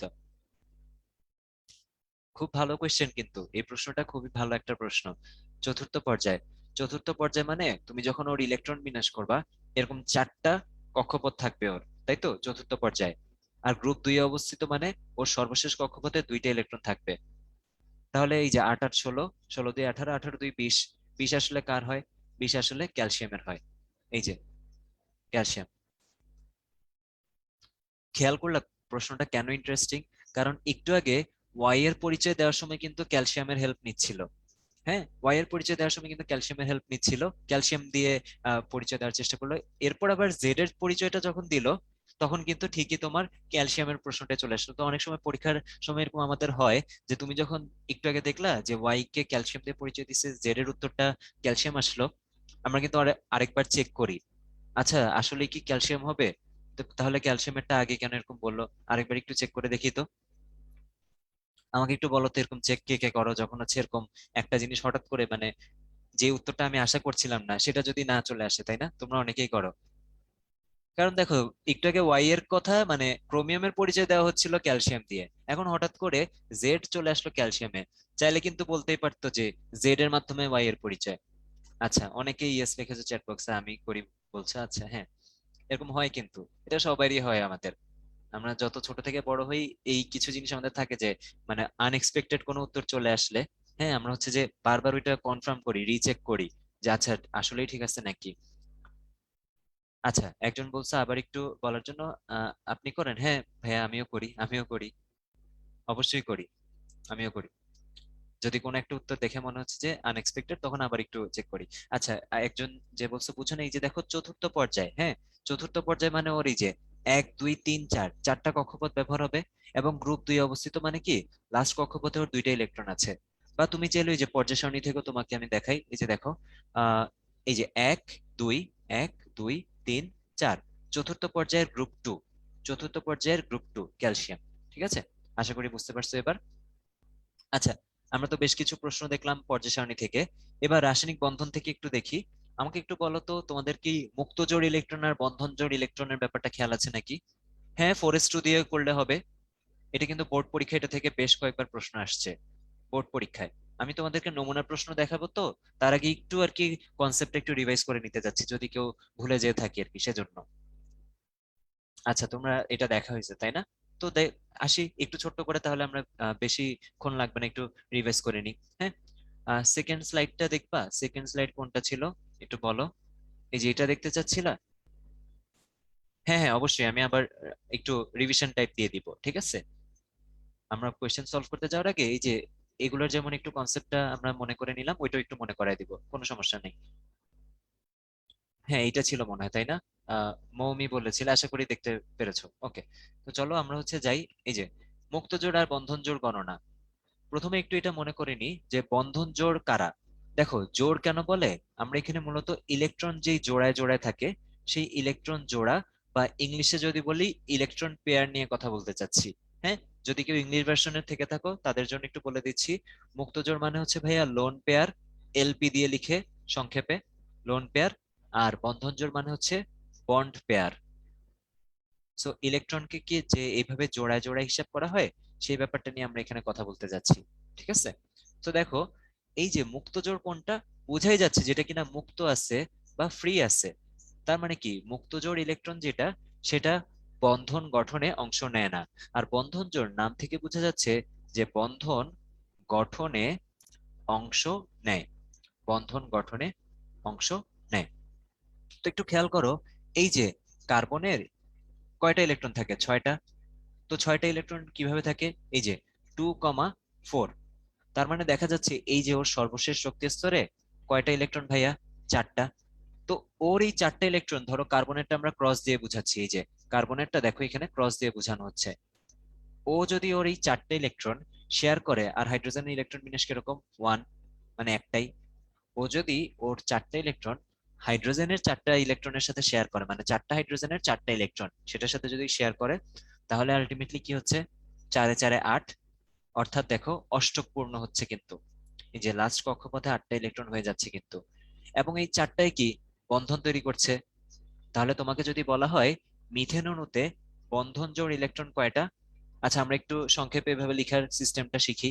বন্ধন জোড় না লিখে আমরা এই যে দেখো বন্ড পেয়ার, বিপি লিখি। হ্যাঁ, বিপি দিয়ে ব্লাড প্রেশারও বোঝায়, বাট এখানে ব্লাড প্রেশার না, কেমিস্ট্রি পড়তেছে, এটা বন্ড পেয়ার এখানে। তাহলে বন্ড পেয়ার কয়টা বলবো ভাইয়া, 8টা বলবো না কিন্তু, হ্যাঁ 4টা বলবো। এটা একটু খেয়াল রাখবো, এই জন্য আমি ইংলিশে লিখলাম, যাতে 4 আর 8-এর মধ্যে কনফিউশন না হয়। 4টা বলবো কিন্তু। ঠিক আছে, আচ্ছা জেবিন আমাকে কারেক্ট আনসার দিয়েছো চ্যাট বক্সে, থ্যাংক ইউ। কারণ দেখো নামের মধ্যেই জোড়া আছে, কিছু জিনিস তোমার জোড়াতে হিসাব করা হয়। হ্যাঁ, ধরো অনেক সময় এরকম, যেমন জুতা, হ্যাঁ জোড়াতেই কিন্তু হিসাব করা হয়, এক জোড়া জুতা। বা মোজা, এক জোড়া, এভাবে কিন্তু হিসাব করা হয়। ঠিক একইভাবে ইলেকট্রনেরটা এরকম বন্ড পেয়ার, নামের মধ্যে ওই যে বন্ধন জোড় আছে তো। তাহলে আমরা কিন্তু বন্ধন জোড় 8টা বলা মানে 16টা ইলেকট্রন। আমরা এই ভুলটা অনেক সময় ইন্টারও দেখি যে অনেকে করে।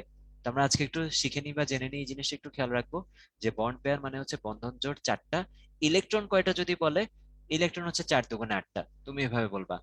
তাহলে আমাকে বলো তো এখানে লোন পেয়ার কয়টা, এখানে লোন পেয়ার কয়টা দেখি, কারা বলতে পারি একটু চ্যাট বক্সে দেখি তো। দেখো এই যে বন্ড পেয়ার কারা, এই যে একটা, দুইটা, তিনটা, 4টা বন্ড পেয়ার। লোন পেয়ার কারা তাহলে, আচ্ছা দেখো দুইটা উত্তর আসতেছে কিন্তু। কেউ বলতেছো যে লোন পেয়ার হচ্ছে এক জোড়া, আর কেউ বলতেছে লোন পেয়ার শূন্য জোড়া, তাই না? এর বাইরে কি আর উত্তর আছে? না, এর বাইরে আর উত্তর নেই। কেউ কেউ এই যে দুই জোড়া, মানে বুঝতে পারছি দুইটা ইলেকট্রন বোঝাতে চাচ্ছ। এখন দেখো এই যে বন্ধন জোড় আর মুক্ত জোড় যে হিসাব করা হয়, আমি একটু বলি যারা বলেছো কেন একটা, আগে বলি সঠিক উত্তর আসলে শূন্য, লোন পেয়ার নাই। হ্যাঁ, এক ভুল উত্তর। কেন, এবার সেটা আসো, যে আমি জানি যে এটা ভুল হয় আমাদের শুরুতে, সমস্যা নেই আমরা আজকে বুঝে নিব। এই যে এখানে দুইটা ইলেকট্রন যে দেখতে পাচ্ছ, এটা তো ভাইয়া শেষ কক্ষপথের না। হ্যাঁ শেষ কক্ষপথ, এই যে শেষ কক্ষপথ, শেষ কক্ষপথ তোমার দেখতে হবে শেষ কক্ষপথের ইলেকট্রন গুলা। একটু যদি খেয়াল করো, এই দুইটা ক্রস ইলেকট্রন ও তো ভিতরের দিকের কক্ষপথে আছে। আমরা বন্ধন জোড় আর মুক্ত জোড় হিসাবে ওদেরকে আনবো না কিন্তু। আমরা কাকে আনবো, আমরা আনবো হচ্ছে শেষ কক্ষপথের গুলোকে শুধুমাত্র। তাহলে দেখো এখানে আমাদের লোন পেয়ার বা মুক্ত জোড় শূন্যটা, অর্থাৎ টোটাল 8টা ইলেকট্রন আছে ওর, 8টার মধ্যে 8টাই বন্ধনে, কোনোটা এখানে মুক্ত নাই। আচ্ছা এবার কি একটু অ্যামোনিয়ারটা, আচ্ছা অ্যামোনিয়ারটা এখন তোমরা ছবি দেখলে বুঝতে পারবা কিন্তু। একটু দেখো অ্যামোনিয়ার অক্সিজেন একটা ছবি দেখে বোঝা যায় নাকি, আমার মনে হয় ছবি দেখে বুঝতে পারবা, তাই না? অ্যামোনিয়ার বন্ড পেয়ার কয়টা হবে, এই যে বন্ড পেয়ার কয়টা হবে ছবি দেখে কি বোঝা যায়, বন্ড পেয়ার কয়টা? আচ্ছা কেউ বলছো 3টা, কেউ বলছো 4টা। বন্ড পেয়ার মানে যেটা বন্ধনে আছে, যেটা বন্ধনে আছে সেটা। এই যে একটু আমি অ্যামোনিয়ার ইলেকট্রন বিন্যাসটা তোমাদেরকে দেখাই, তাহলে মনে পড়ে নাকি দেখো। এই যে নাইট্রোজেনের কত, 7, তাই না? তাহলে এই যে দেখো 1s2, 2s2, 2p3, এটাই তো হিসাবটা, তাই না? তাহলে একটু খেয়াল করো, 1s2 এর হিসাব কিন্তু আমাদের করা লাগবে না। আমাদের বন্ধন জোড় আর মুক্ত জোড়ের হিসাবের ক্ষেত্রে করা লাগবে শুধুমাত্র এই অংশটার হিসাব, 2s2 আর 2p3। তাহলে একটু খেয়াল করো, এই যে এইখানে 2p3 যে আছে, এই 2p3 এর সাথে তিনটা হাইড্রোজেন, তিনটা হাইড্রোজেন এসে এই যে দেখো ডট আর ক্রস, এটাকে ডট ক্রস মেথডও বলা হয়, ঠিক আছে? এই যে দেখো ডট আর ক্রস দিয়ে আমি ইলেকট্রনকে বুঝাচ্ছি, মানে মনে করো নাইট্রোজেনেরটা ডট দিয়ে বুঝানো, এই যে সার্কেল গুলা দিয়ে ডট দিয়ে, আর ক্রস দিয়ে বুঝানো হাইড্রোজেনেরটা। তাহলে দেখছো এখানে কয় জোড়া শেয়ার করতেছে? এক জোড়া, দুই জোড়া, তিন জোড়া।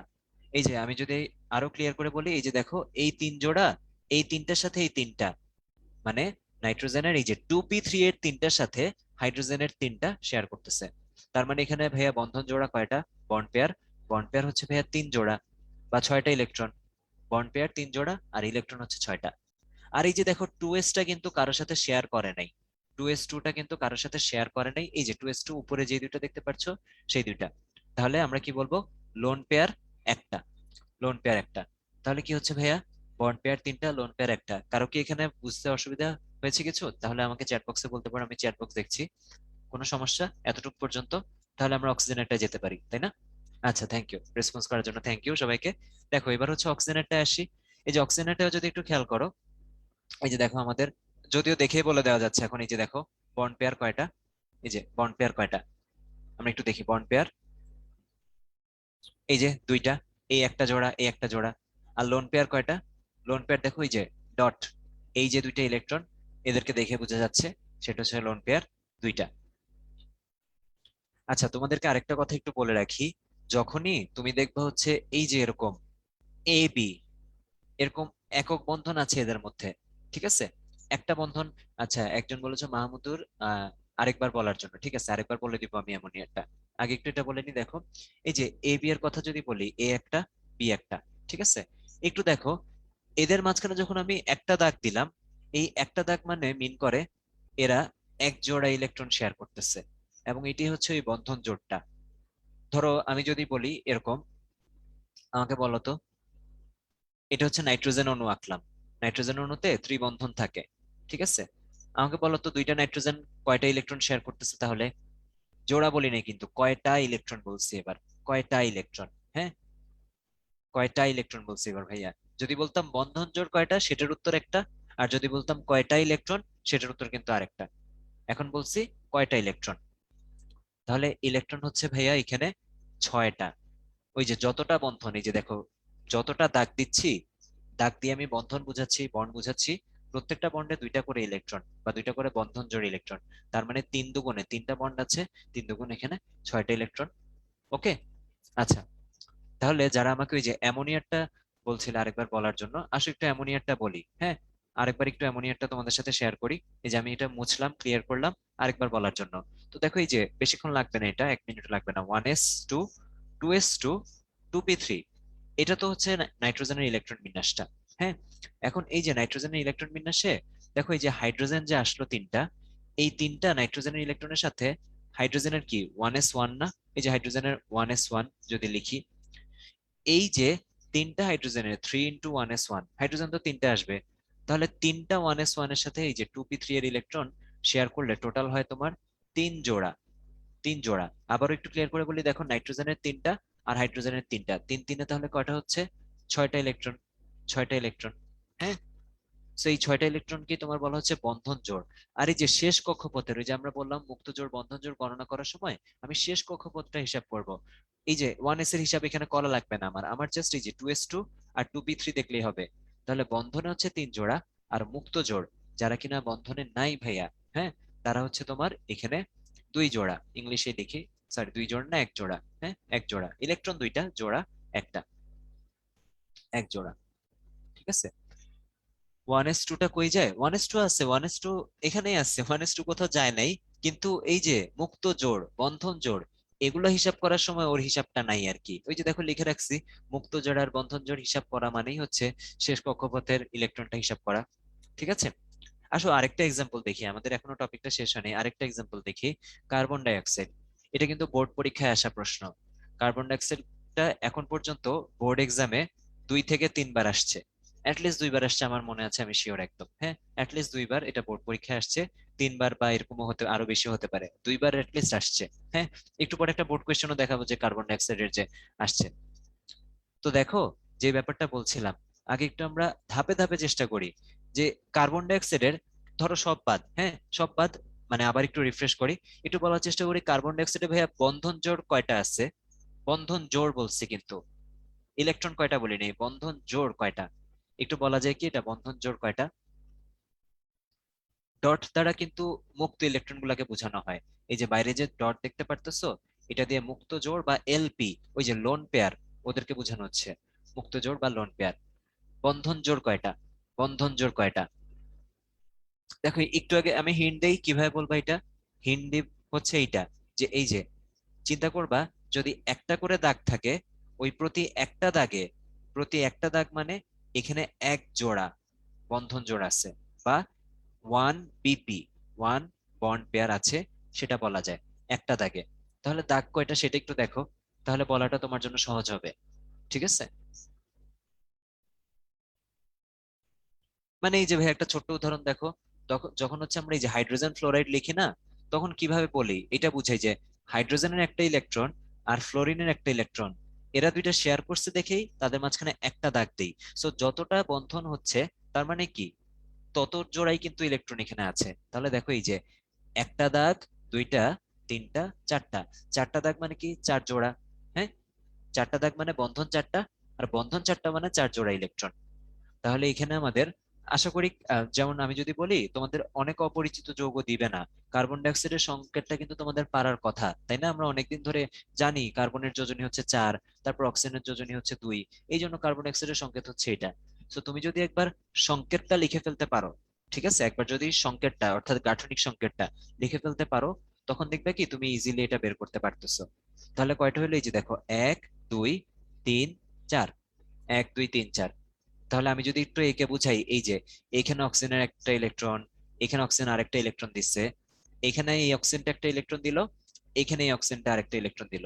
ঠিক আছে, আর দেখো এইখানে হচ্ছে এই যে ধরো কার্বনের ইলেকট্রন গুলো আমি এই যে ক্রস দিয়ে দেখাচ্ছি, এই যে কার্বনের ইলেকট্রন গুলো ক্রস দিয়ে দেখাচ্ছি, এরকম, এই যে এরকম ক্রস দিয়ে দেখালাম। তাহলে দেখো টোটাল, তুমি যদি এবার গুণে, কালার গুণেও হিসেব করো, বন্ধন জোড় কয়টা আসবে, বন্ড পেয়ার, বন্ড পেয়ার বা বন্ধন জোড় কয়টা আসবে, চারটা, বন্ধন জোড়ে আসবে চারটা।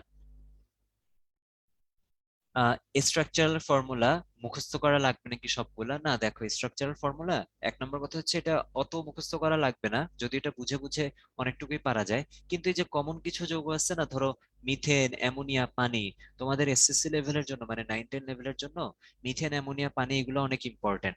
আবার যখন একটু বড় হবা, তখন হচ্ছে অন্যগুলো ইম্পর্টেন্ট। যেমন এখানে দেখো এই যে আজকে যে এক্সাম্পল গুলো দেখতেছি, মিথেন, এগুলো বোর্ড পরীক্ষায় আসছে কিন্তু, অ্যামোনিয়া, পানি, তারপর কার্বন ডাইঅক্সাইড, এই যে মোটামুটি এই পরিচিত যৌগ সেগুলাই।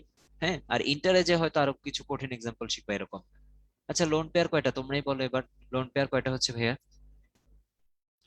লোন পেয়ার কয়টা? পোল, এই যে এটাই মনে করো পোল, চ্যাট বক্সে রেসপন্স করো, এটাই ধরো এক ধরনের পোল। লোন পেয়ার মুক্ত জোড়, আমি একটু হেল্প করি। এই যে দেখো, এক জোড়া, দুই জোড়া, তিন জোড়া, চার জোড়া, এখানে হচ্ছে আমাদের চার জোড়া লোন পেয়ার, টোটাল চার জোড়া যৌগে, টোটাল চার জোড়া। আচ্ছা, এখানে কি আর কারো কোনো সমস্যা আছে, কোনো প্রশ্ন? তাহলে আমরা সামনের দিকে যাব, যদি আর কারো কোনো সমস্যা না থাকে এখানে।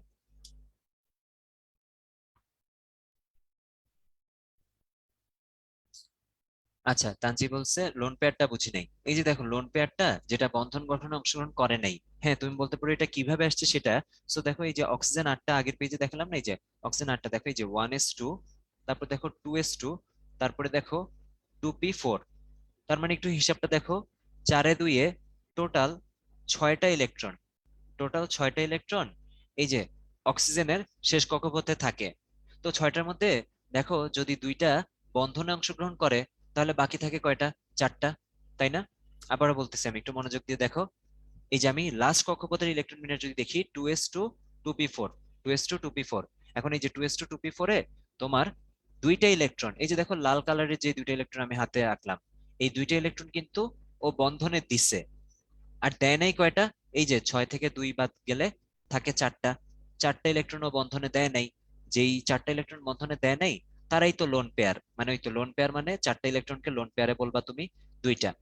তাহলে এই পাশের অক্সিজেনটার দুইটা লোন পেয়ার, এই পাশে এইটার দুইটা লোন পেয়ার, আর ডান পাশেরটার দুইটা লোন পেয়ার, টোটাল দুয়ে দুয়ে 4টা লোন পেয়ার। আচ্ছা, এখন বুঝছো বলছো, থ্যাংক ইউ রেসপন্স করার জন্য। তো চলো এবার তাহলে সামনের দিকে যাই। এটা রাসায়নিক বন্ধন চ্যাপ্টার থেকে কথা বলছি আমরা, হ্যাঁ, রাসায়নিক বন্ধন চ্যাপ্টার থেকে। দেখো, আমার মনে হয় WXYZ তোমরা এত কঠিন কঠিন মৌল পারছো, WXYZ তো পারবাই এখন। বন্ড পেয়ার 4টা কেন? ওই যে বন্ড পেয়ার, তোমার বন্ধন 4টা, তাই বন্ড পেয়ার 4টা। পুরা যৌগের জন্য বলা হচ্ছে কিন্তু বন্ড পেয়ারটা। এই যে দেখো, বন্ধন 1 2 3 4, এই যে 1 2 3 4, টোটাল 4টা কিন্তু, হ্যাঁ। আচ্ছা, WXYZ খুবই সহজ, আমরা তো এগুলো নিয়ে একটু আগে কাজ করলাম, তাই না? ডাব্লিউ কি? কার্বন, একটু আগে দেখলাম। এক্স কি? অক্সিজেন। তারপর ওয়াই কি? ফ্লোরিন হবে, তাই না? আর 19, 19 নাম্বার কি একটু বলো তো? আচ্ছা, 19 নাম্বার যদিও স্ক্রিনে দেখে বোঝার কথা, 19 নাম্বার পটাশিয়াম হবে। হ্যাঁ, পটাশিয়াম হবে। দেখো, এই যে এই প্রশ্নটা বোর্ডে 2020 সালে আসছে কিন্তু, 2020 সালে। তো 2020 সালে কি বলছে দেখো, এই যে কার্বন ডাই অক্সাইড অণুতে মুক্ত জোড় এবং বন্ধন জোড় ইলেকট্রন উল্লেখ করো। এবং তোমরা কিন্তু এখন এটার উত্তরটা জানো। যেটা বললাম 2020 সালে একবার, আর এর আগে কোন একটা বছরে আরো একবার আসছিল, ঠিক আছে? দুইবার বোর্ড পরীক্ষা আসছে, আমি একবারের প্রশ্নটা একটু দেখাচ্ছি, এটা কিন্তু বোর্ড পরীক্ষা আসা প্রশ্ন। তাহলে 4 4 হবে। তো দেখো, মানে এই প্রশ্ন তো তুমি নিজে সলভ করে অবশ্যই বলতে পারবে, কিন্তু আজকে যে দেখলা বা ধরো আগে থেকে যে যদি একটু প্র্যাকটিস থাকে, তখন বোর্ড পরীক্ষা তোমার এই যে কতে এটা উত্তরটা করতে, 1 নম্বরের উত্তরটা করতে তোমার অনেক বেশি সময় নিতে হচ্ছে না। তুমি অলরেডি জানো 4টা 4টা আনসারটা, যদি একটু শিওর থাকো আগে থেকে, তখন তোমার জন্য উত্তর করাটা সুবিধা হয়ে যায়। ঠিক আছে, এই আর কি হচ্ছে ব্যাপারটা। আর দেখো, ওয়াই আর জেড মৌলদ্বয় দ্বারা, যেটা বললাম যে কখনোই এরকম সরাসরি বলা থাকে না ওয়াই হচ্ছে ফ্লোরিন, জেড হচ্ছে পটাশিয়াম। ম্যাক্সিমাম ক্ষেত্রে চিত্র আঁকতে হবে কি, হ্যাঁ, চিত্র প্রথমটার জন্য আঁকা লাগবে না, ক্ষয়ের জন্য চিত্র আঁকা লাগবে। কতে চিত্র আঁকতে হবে না। হ্যাঁ, কতে হচ্ছে তুমি ইলেকট্রন বিন্যাস দেখাতে পারো, বা ওই যে বন্ধনটা দেখাই দিতে পারো, এটা তো দেখানো খুব কষ্ট না, হ্যাঁ, এটা তো বেশি সময় লাগবে না। ওকে, যেটা বললাম যে ক্ষতে তো চিত্র বলে দিচ্ছে। দেখো পটাশিয়াম, পটাশিয়াম ওই যে কি করে, আমরা যদি দেখি আয়নিক বন্ধন, তাই না? পটাশিয়াম একটা ইলেকট্রন ছেড়ে দেয়, ও হয়ে যায় পটাশিয়াম প্লাস, তাই না? আর ফ্লোরিন হচ্ছে যে ট্রান্সফার অফ ইলেকট্রন, ফ্লোরিন ওই ইলেকট্রনটা নিয়ে হয়ে যায় ফ্লোরাইড আয়ন, তাই না? এরপর প্লাস আর মাইনাসের মধ্যে বন্ধন তৈরি করে, এরপর হচ্ছে তারা এই যে এখানে যৌগটা তৈরি করে। আচ্ছা, এখানে ক্লোরিন দিয়ে আছে, আমরা ফ্লোরিন দিয়েও কিন্তু এটা করতে পারি। হ্যাঁ, এখানে ক্লোরিন দিয়ে আছে, আমাদের ফ্লোরিনের ক্ষেত্রে জাস্ট কি হবে, ফ্লোরিনের ইলেকট্রন বিন্যাস হচ্ছে 2 7, আর আমরা যদি লিখি তখন এটা হবে 2 8। এই আর কি পার্থক্য, হচ্ছে এতটুকুই, তাই না? আচ্ছা, একজন বলেছে উত্তরটা লিখবো কিভাবে। ঠিক আছে, আমি একটু তাহিদের প্রশ্নের উত্তরটা দিয়ে দিই। দেখো, আমরা শুরু করব কিভাবে। প্রথমে তোমার একটু যদি বলি নাম্বারের ভাগটা কিভাবে করা হবে এই প্রশ্নের ক্ষেত্রে, ধরো প্রথমে ওয়াই আর জেড যদি তুমি শনাক্ত করতে পারো, তাহলে তুমি হচ্ছে 1 নাম্বার পেয়ে যাবা। হ্যাঁ, ওয়াই আর জেড যদি তুমি বলতে পারো যে ওয়াই আর জেড এই মৌলটা হচ্ছে আমার পটাশিয়াম, হ্যাঁ, আর হচ্ছে আমাদের ফ্লোরিন। তো এরপর যদি তুমি বলতে পারো এদের মধ্যে আয়নিক বন্ধন, তাহলে কিন্তু তুমি নাম্বার পেয়ে যাচ্ছ। আর চিত্র যদি দেখাও, তাহলে হয়তো আরেক নাম্বার, যেহেতু এখানে চিত্রের কথাটা আলাদা করে বলে দেওয়া হচ্ছে। এই আর কি। তো বলতে হবে যে পটাশিয়াম একটা ইলেকট্রন ছাড়ার পরে ফ্লোরিন সে একটা ইলেকট্রন গ্রহণ করে, এবং এই যে কে প্লাস ক্যাটায়ন আর এফ মাইনাস অ্যানায়ন, এদের মধ্যে যে বন্ধনটা সেটাই আয়নিক বন্ধন। এটা বলতে পারলেই হয়ে যাবে, অনেক বেশি উত্তর করা লাগবে না এখানে, ঠিক আছে? আচ্ছা, তাহলে চলো একটু সামনের দিকে যাই। এই প্রশ্নে কি বলা, এক্স আর ওয়াই দুইটি মৌলের পারমাণবিক সংখ্যা যথাক্রমে হচ্ছে 20 আর 17। এটা তো আমরা বলতে পারবো, তাই না? এত ইজি আসবে বোর্ডে? এই যে আসছে, এটা কিন্তু বোর্ডে আসা প্রশ্ন, দেখো সাল সহ লেখা আছে। হ্যাঁ, তুমি চাইলে টেস্ট পেপার থেকেও দেখতে পারো, বোর্ডে 2020 সালে আসা। আচ্ছা, আর ওই যে কোন একটা টপিক রিসেন্ট পড়া থাকার পরে আসলে সহজই লাগে, হ্যাঁ। আর যে ব্যাপার হচ্ছে, তুমি যখন বোর্ড পরীক্ষার প্রশ্নে সবগুলো একসাথে দেখবা না, তখন হয়তো সব একসাথে সহজ লাগবে না। এখন একদম টপিক স্পেসিফিক করে দেখতেছো তো, তাই এখন হচ্ছে ওই যে তুমি যখন আগের রাতে পুরা বই পড়ে, 9 10-এর যে পুরা রসায়ন বই সেটা পড়ে যখন বোর্ড পরীক্ষা দিতে যাবা, তখন তো মাথায় অনেক ইনফরমেশন থাকবে। তো ওই অবস্থায় হচ্ছে যে ইনফরমেশন গুলো একটু প্রসেস করতে কষ্ট হয়। এখন অবশ্যই অনেকটা ইজি হবে, যে যেহেতু তুমি একটা টপিক বা একটা চ্যাপ্টার বা একই ধাঁচের প্রশ্ন যেহেতু কয়েকটা দেখতেছো, এই জন্য। তাহলে এখানে কি, এই যে ক্যালসিয়াম বিষয়, আমরা এটা নিয়ে কথা বলে ফেলছি, 17 ক্লোরিনের হয়, দেখে আসছি একটু আগে, হ্যাঁ। এই যে যোজনী আর যোজ্যতা ইলেকট্রন, এটা ব্যাখ্যা করতে বলছে, ছোট একটা প্রশ্ন। যোজ্যতা ইলেকট্রন কত মনে আছে দেখি আমাকে বলো তো। আমরা আজকে যাদেরটা দেখছি তাদেরটা দিয়ে বলি। নাইট্রোজেনের নাইট্রোজেনের যোজ্যতা ইলেকট্রন কত হবে ভাইয়া? নাইট্রোজেনের যোজ্যতা ইলেকট্রন কত হবে এটা বলতে পারবা? 5 হবে কিন্তু, হ্যাঁ। নাইট্রোজেনের যোজ্যতা ইলেকট্রন, এই যে ইলেকট্রন বিন্যাস করবা প্রথমে 2,5, নাইট্রোজেনের পারমাণবিক সংখ্যা 7 না, 2,5। এই যে শেষ কক্ষপথের যে ইলেকট্রন সংখ্যা, শেষ কক্ষপথের ইলেকট্রন, শেষ কক্ষপথের যে ইলেকট্রন সংখ্যা, সেটাই হচ্ছে তোমার যোজ্যতা ইলেকট্রন। ওকে, আশা করি এটা নিয়ে সমস্যা হবে না, এটা সহজ প্রশ্ন। কত আসছে তো, এটা বেশ সহজ প্রশ্ন। আচ্ছা, ইংলিশ টার্মটা যোজনী তো হচ্ছে ভ্যালেন্সি, হ্যাঁ, এটা হচ্ছে ভ্যালেন্সি। আর যোজ্যতা ইলেকট্রন হচ্ছে ভ্যালেন্স ইলেকট্রন, ভ্যালেন্স ইলেকট্রন বলা হয়। লাস্ট শেলের যে ইলেকট্রন সেটাকে হচ্ছে ভ্যালেন্স ইলেকট্রন বলা হয়। পারমাণবিক সংখ্যা হচ্ছে এখানে অ্যাটমিক নাম্বার, অ্যাটমিক নাম্বারের কথা বলা হচ্ছে, হ্যাঁ। মৌলত এলিমেন্ট এক্স আর ওয়াই দুইটা এলিমেন্ট, এই এলিমেন্টের তোমার অ্যাটমিক নাম্বার দেওয়া আছে, আর এখান থেকে তোমার ভ্যালেন্সি আর ভ্যালেন্স ইলেকট্রনের ব্যাপারটা এক্সপ্লেন করতে বলছে। আর সেকেন্ড যে কোয়েশ্চেনটা, সেটা বলছে ওয়াই টুর যে মলিকিউলটা, হ্যাঁ, ওয়াই টু যে মলিকিউলটা আছে, অনেকে ক্যালসিয়ামের যোজ্যতা ইলেকট্রন, থ্যাংক ইউ যারা ক্যালসিয়ামের যোজ্যতা ইলেকট্রন বলতেছে নিজে থেকেই, এই যে 2882, তাহলে ওর ভ্যালেন্স ইলেকট্রন বা যোজ্যতা ইলেকট্রন কত হবে? দুইটা হবে। তারপর ক্লোরিনেরটাও বলতেছে অনেকে, ওকে ফাইন, 287, তাহলে ওর ভ্যালেন্স ইলেকট্রন হবে 7টা। হ্যাঁ, এটা করতে পারো, কিন্তু তুমি চাইলে যে কোনো একটা এক্সাম্পল, যদিও কয়ের প্রশ্ন, 1 নম্বর প্রশ্নের জন্য উদাহরণটা দেওয়া লাগবে না, যদি এটা খতে আসতো তখন হয়তো উদাহরণটাও দিয়ে দিলে তুমি ওই যে এক্সট্রা 1 নম্বর পেতে সুবিধা হতো, এই আর কি। এখানে তো জাস্ট একটা নাম্বার, জাস্ট ওদের সংজ্ঞা বা কি বুঝে ওটা বলতে পারলেই হবে। ওকে, আচ্ছা, আর এই যে ওয়াই টু অণুর গঠন, এইগুলা কিন্তু আমাদের এই চিত্রগুলো একটু পারা লাগবে। অণুর গঠন, হ্যাঁ, পরমাণু অবস্থায় আনস্টেবল থাকে, মানে তখন ওর মধ্যে একটা অস্থিরতা থাকে যে হায় হায় আমার তো অষ্টক পূর্ণ নাই, 287 আমরা জানি তাই না। এই যে লাস্ট কক্ষপথে যদি 8টা ইলেকট্রন রাখতে পারে, ঠিক আছে, অষ্টক নিষ্ক্রিয় গ্যাসের মতো, তাহলে হচ্ছে ও স্যাটিসফাইড হয়, ঠিক আছে। যোজ্যতা ইলেকট্রন বলে, যোজনী ইলেকট্রন না, যোজনী আলাদা আর যোজ্যতা ইলেকট্রন আলাদা, ঠিক আছে, যোজনী আলাদা। যেমন দেখো, ক্লোরিনের যোজনী কত, তুমি চাইলে উদাহরণ এরকম দিতেই পারো, ক্লোরিনের যোজনী বলবো আমরা 1, ক্লোরিনের যোজনী 1, আর যোজ্যতা ইলেকট্রন 7, এভাবে বলতে পারো। বা বলতে পারো ক্যালসিয়ামের যোজনী 2 আর যোজ্যতা ইলেকট্রনও 2। সবসময় যে সমান হয় তা না, সমান হতে পারে না হতে পারে, আমরা তো এগুলা জানি মোটামুটি, হ্যাঁ। আচ্ছা, তো তাহলে আমরা কি দেখলাম, এই যে ওয়াই টু ক্লোরিন, এইটার অণুর যে গঠনটা, সেটা এই ছবিগুলো আমাদের হয়তো একটু মানে, হ্যাঁ, সব মৌলই স্থিতিশীল হতে চায় নিষ্ক্রিয় গ্যাসের গুলো ছাড়া, কারণ তারা তো স্থিতিশীল। এই যে তাদের ইলেকট্রন বিন্যাস কেমন হয়, 2 8 হয়, 2 8 8 হয়, 2 8 18 8 এরকম হয়, তাই না। তারা ছাড়া বাকি সবাই স্থিতিশীল হতে চায়, এই জন্য হচ্ছে তারা বন্ধনটা তৈরি করে। আচ্ছা, তো চলো আমরা সামনের প্রশ্নের দিকে যাই। আমার মনে হয় এইটা 2 নম্বরের প্রশ্ন তো, অনেকে হচ্ছে আমরা হয়তো ওই যে এই গোল্লাগুলো আঁকতে হচ্ছে খালি হাতে আঁকতে এই যে একটু হয়তো সমস্যা হয়। তুমি চাইলে কেমিস্ট্রি পরীক্ষার সময় এই জন্য কম্পাস নিয়ে যেতে পারো, হ্যাঁ, যদি চাও কম্পাস নিয়ে যেতে পারো। ওয়াই টু দ্বারা কি বোঝাচ্ছে, ওয়াই টু, এই যে ওয়াই মানে হচ্ছে তোমার ভাইয়া ক্লোরিন, ওয়াই ক্লোরিন না, ওয়াই টু দ্বারা বুঝাচ্ছে, ওয়াই টু দ্বারা বুঝাচ্ছে Cl2, ক্লোরিন অণুর কথা বলতেছে, হ্যাঁ, ক্লোরিন অণুর কথা বলতেছে। তো যেটা বললাম, যে তুমি চাইলে কেমিস্ট্রি পরীক্ষার সময় যেহেতু ওই যে পরমাণুগুলো আঁকতে টাকতে দেয়, তুমি চাইলে কম্পাস নিয়ে যেতে পারো। এমনিতে যদি তুমি মানে হাতে করতে পারো তাহলে তো হইলোই, বাট যদি মনে হয় যে না হাতে এরকম হয়েছে দেখতে ভালো লাগতেছে না, কম্পাস নিয়ে গেলাম, এই আর কি। আচ্ছা, হ্যাঁ, এই যে এখানে যেরকম ছবিটা দেওয়া আছে এরকম আঁকতে পারলেই হবে, এই আর কি। ওকে, তাহলে এই যে আরেকটা প্রশ্ন এরকম আসছে, এক্স ও ওয়াই দ্বারা গঠিত যৌগ পানিতে দ্রবণীয় কিনা।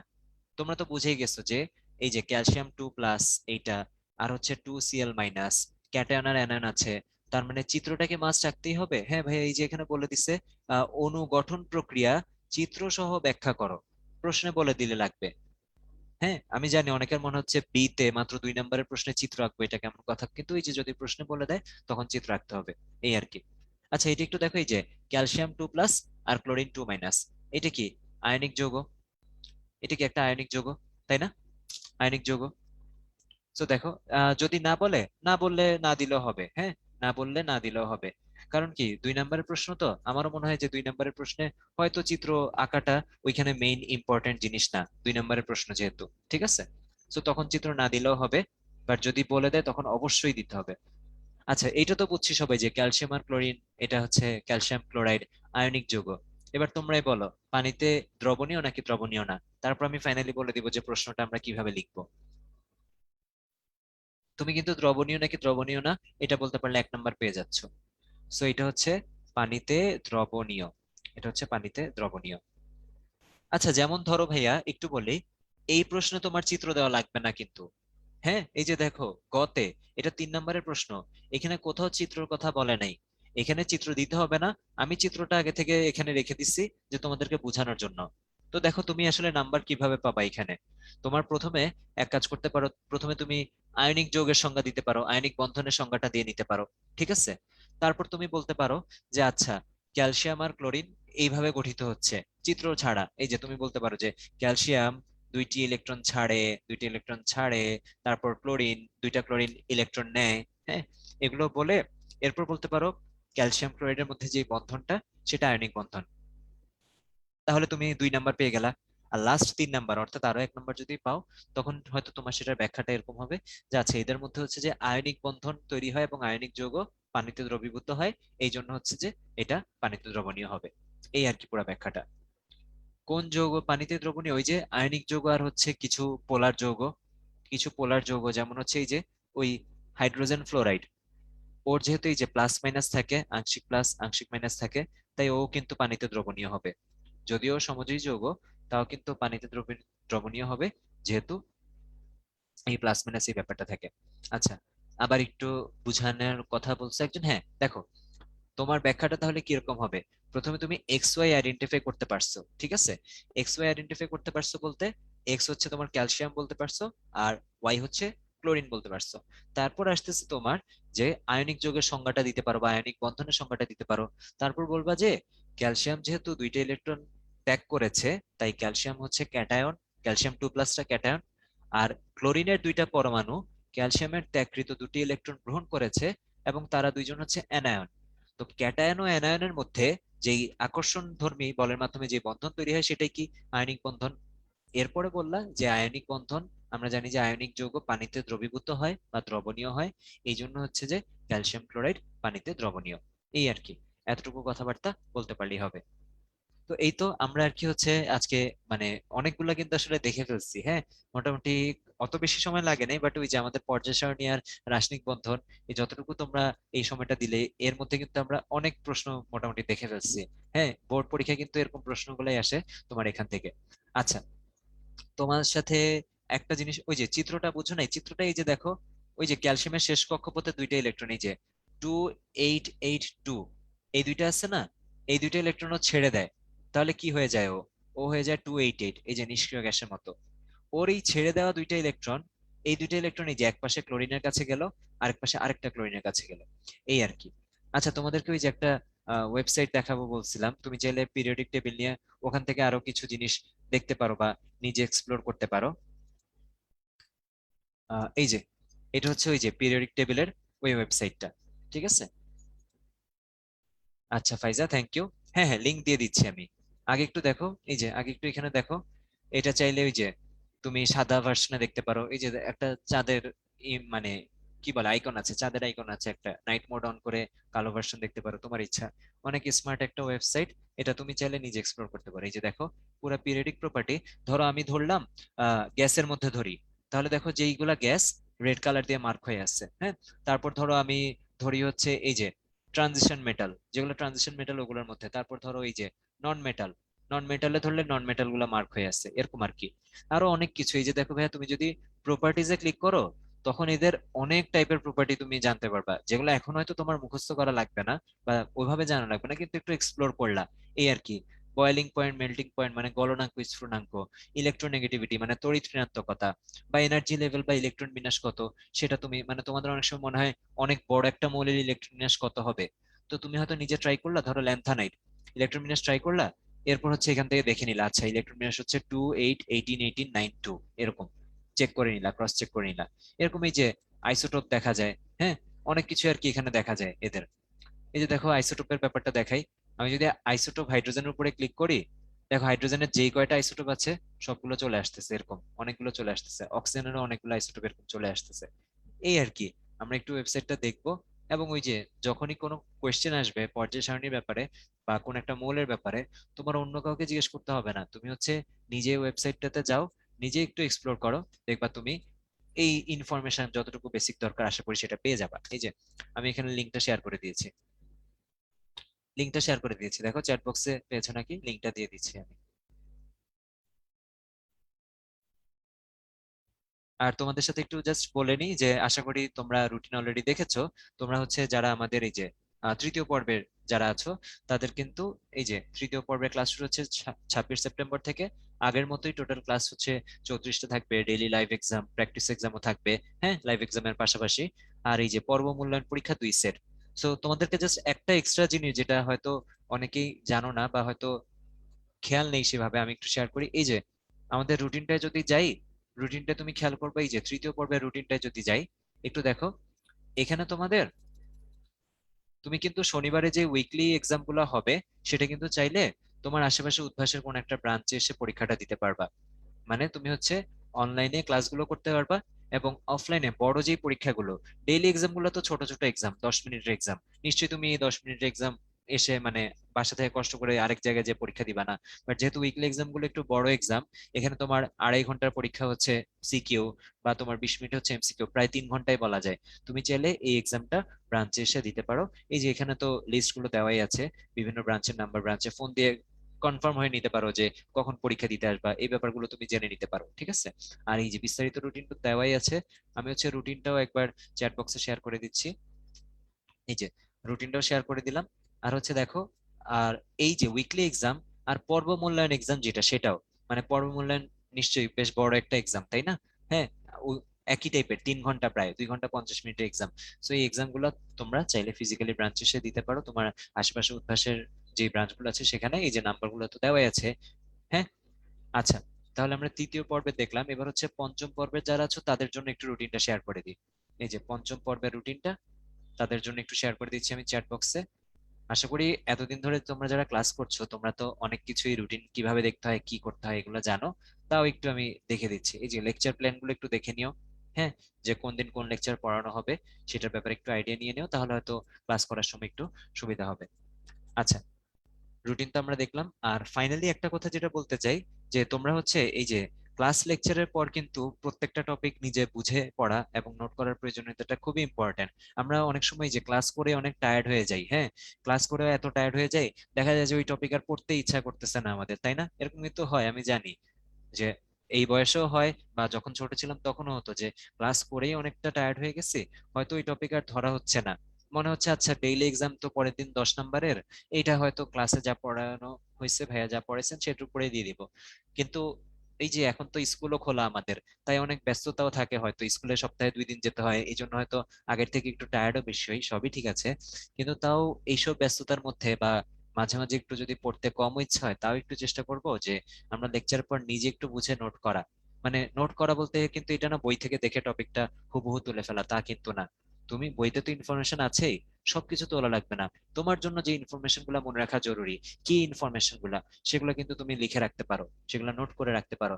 বা আমাদের যে পিডিএফ, যে ক্লাস নোট তুমি পাচ্ছ, পিডিএফ ক্লাস নোট, সেটা থেকে কিন্তু তুমি ওই যে ভাইয়া কোনো স্পেশাল মানে কথা লিখে রাখছেন নাকি, বা টিপস বা ট্রিক্স কিছু লিখে রাখছেন নাকি, ওই কি নোট গুলো তুমি লিখে রাখতে পারো। তো যেটা হবে, পরীক্ষার সময় তুমি বই তো পড়বা হচ্ছে একদম প্রিপারেশন নেওয়ার জন্য, বাট মনে করো আগের রাতে তুমি রিভিশন দিচ্ছ, বা সকালবেলা তোমার 10টার সময় পরীক্ষা, ঘুম থেকে তুমি 8টার সময় উঠে 2 ঘন্টার জন্য পড়বা। ওই 2 ঘন্টা পড়ার জন্য কিন্তু তুমি চাইলে হচ্ছে নিজের নোটটা অনেক বেশি হেল্পফুল হয়, তখন তুমি বইয়ে কি না কি খুঁজবা, তার থেকে ছোট ছোট কি ইনফরমেশন গুলো লেখা তোমার নিজের নোটে। আর ওই যে যে কোনো জিনিস আমরা মুখে যতটুকু পড়ি আর মানে খাতায় যতটুকু লিখি, লিখলে সেটা আমাদের মাথার সাথে বা ব্রেনের সাথে আরো বেশি কানেক্টেড হয়, ঠিক আছে। এই আর কি সুবিধা। তো এই তো, আর তোমরা যদি এরকম নোট করে থাকো, তাহলে কিন্তু আমাদের এই যে কেমিস্ট্রির হ্যান্ড নোট শেয়ার একটা কন্টেস্ট চলছে আমাদের উদ্ভাস উন্মেষ শিক্ষা পরিবারের পক্ষ থেকে। তোমরা কিন্তু চাইলে এটাতে পার্টিসিপেট করতে পারো।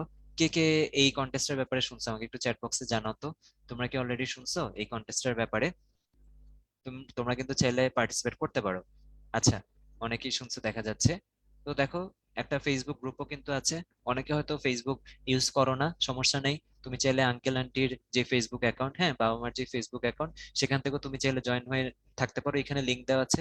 আমি একটু এই যে শেয়ারও করে দিই, এই যে দেখো আমি লিঙ্কটা চ্যাট বক্সেও শেয়ার করে দিচ্ছি, চাইলে জয়েন হয়ে থাকতে পারো। এবং হ্যাঁ, অবশ্যই আমরা এখানে অনেক বেশি টাইম দিব না, কিন্তু দেখো অলরেডি অনেকেই হচ্ছে কিন্তু তাদের যে ক্লাস নোট গুলো সেগুলো কিন্তু সাবমিট করেছে, অনেক সুন্দর সুন্দর নোট এখানে সাবমিট করেছে। একটা হচ্ছে তোমরাও চাইলে পার্টিসিপেট করতে পারো। আর এই যে বাকিদের যে ক্লাস নোট, হয়তো অনেক নোটই এখানে তোমার জন্য হেল্পফুল হতেই পারে। কোনো একটা কঠিন চ্যাপ্টার এখানে হয়তো কেউ নোট করার সময় যে যেটা বললাম, বুঝে বুঝে নোট করলে অনেক ডিটেলসে আমরা যাইতো, ডেপথে যাইতো, এই জন্য হচ্ছে আন্ডারস্ট্যান্ডিংটা আরো বেটার হয়। তো তোমরাও পার্টিসিপেট করতে পারো চাইলে, ঠিক আছে? আর হচ্ছে যে এই যে নিজেরাও চাইলে এই নোটগুলা থেকে দেখে যদি তোমার কোনো হেল্প হয় তাহলে তো ভালোই। তো এই ব্যাপারগুলো হচ্ছে পুরাটাই তোমার ইন্টারেস্টের উপর। আমরা অনেকেই হচ্ছে যে অনেক কিছুতেই সময় দিই, হ্যাঁ, অনেক সময় হয় না পড়ার মাঝে মাঝে তুমি যেরকম মাঝে মাঝে একটু ইউটিউবে বা অন্য কোনো ওয়েবসাইট বা মাঝে মাঝে যারা ফেসবুক ইউজ করো ওখানে ঢুকে যাও, ঠিক আছে? তো ঠিক একই ভাবে তুমি ফেসবুক চালানোর মাঝে মাঝেও যদি পড়ালেখা একটু ঢুকে যাও, দু একটা নোট দেখে নাও, খারাপ হয় না কিন্তু। ঠিক আছে? তো এই আর কি। সবাইকে অসংখ্য ধন্যবাদ যারা হচ্ছে এতক্ষণ আমাদের সাথে ছিলে। ইনশাল্লাহ আশা করি তোমাদের ক্লাস শুরু হয়ে যাবে, আবারও তোমাদের সাথে কোনো একটা সময় দেখা হবে, কথা হবে। সেই পর্যন্ত সবাই ভালো থাকো, সুস্থ থাকো, আর রেগুলার আমাদের সাথে কানেক্টেড থাকো। তাহলে আজকের যে আমাদের অনুষ্ঠানটা সেটা আমরা এখানেই শেষ করছি। আল্লাহ হাফিজ সবাইকে। আসসালামু আলাইকুম।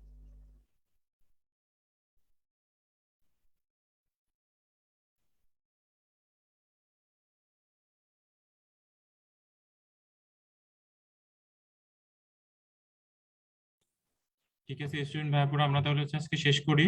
আর এরপরেও যদি তোমাদের কোনো কিছু জানার থাকে, তাহলে তো আমাদের হচ্ছে অনলাইনে যে হচ্ছে হট নাম্বার গুলা কিংবা হচ্ছে আমাদের ব্রাঞ্চের যে নাম্বার গুলা থাকবে, এগুলোতে তো তোমরা হচ্ছে কন্ট্যাক্ট করতেই পারবা। তো এই নাম্বার গুলোতে তোমরা হচ্ছে যে কোনো ইনফরমেশন পাওয়ার জন্য কল দিতে পারো। ঠিক আছে, তাহলে আমরা হচ্ছে আজকে সব ইনফরমেশন তো উঠে আসছেই। তো আমরা হচ্ছে আজকের মতো শেষ করি, তাহলে নেক্সট কোনো ক্লাসে তোমাদের সাথে আবার কথা হবে। আল্লাহ হাফিজ।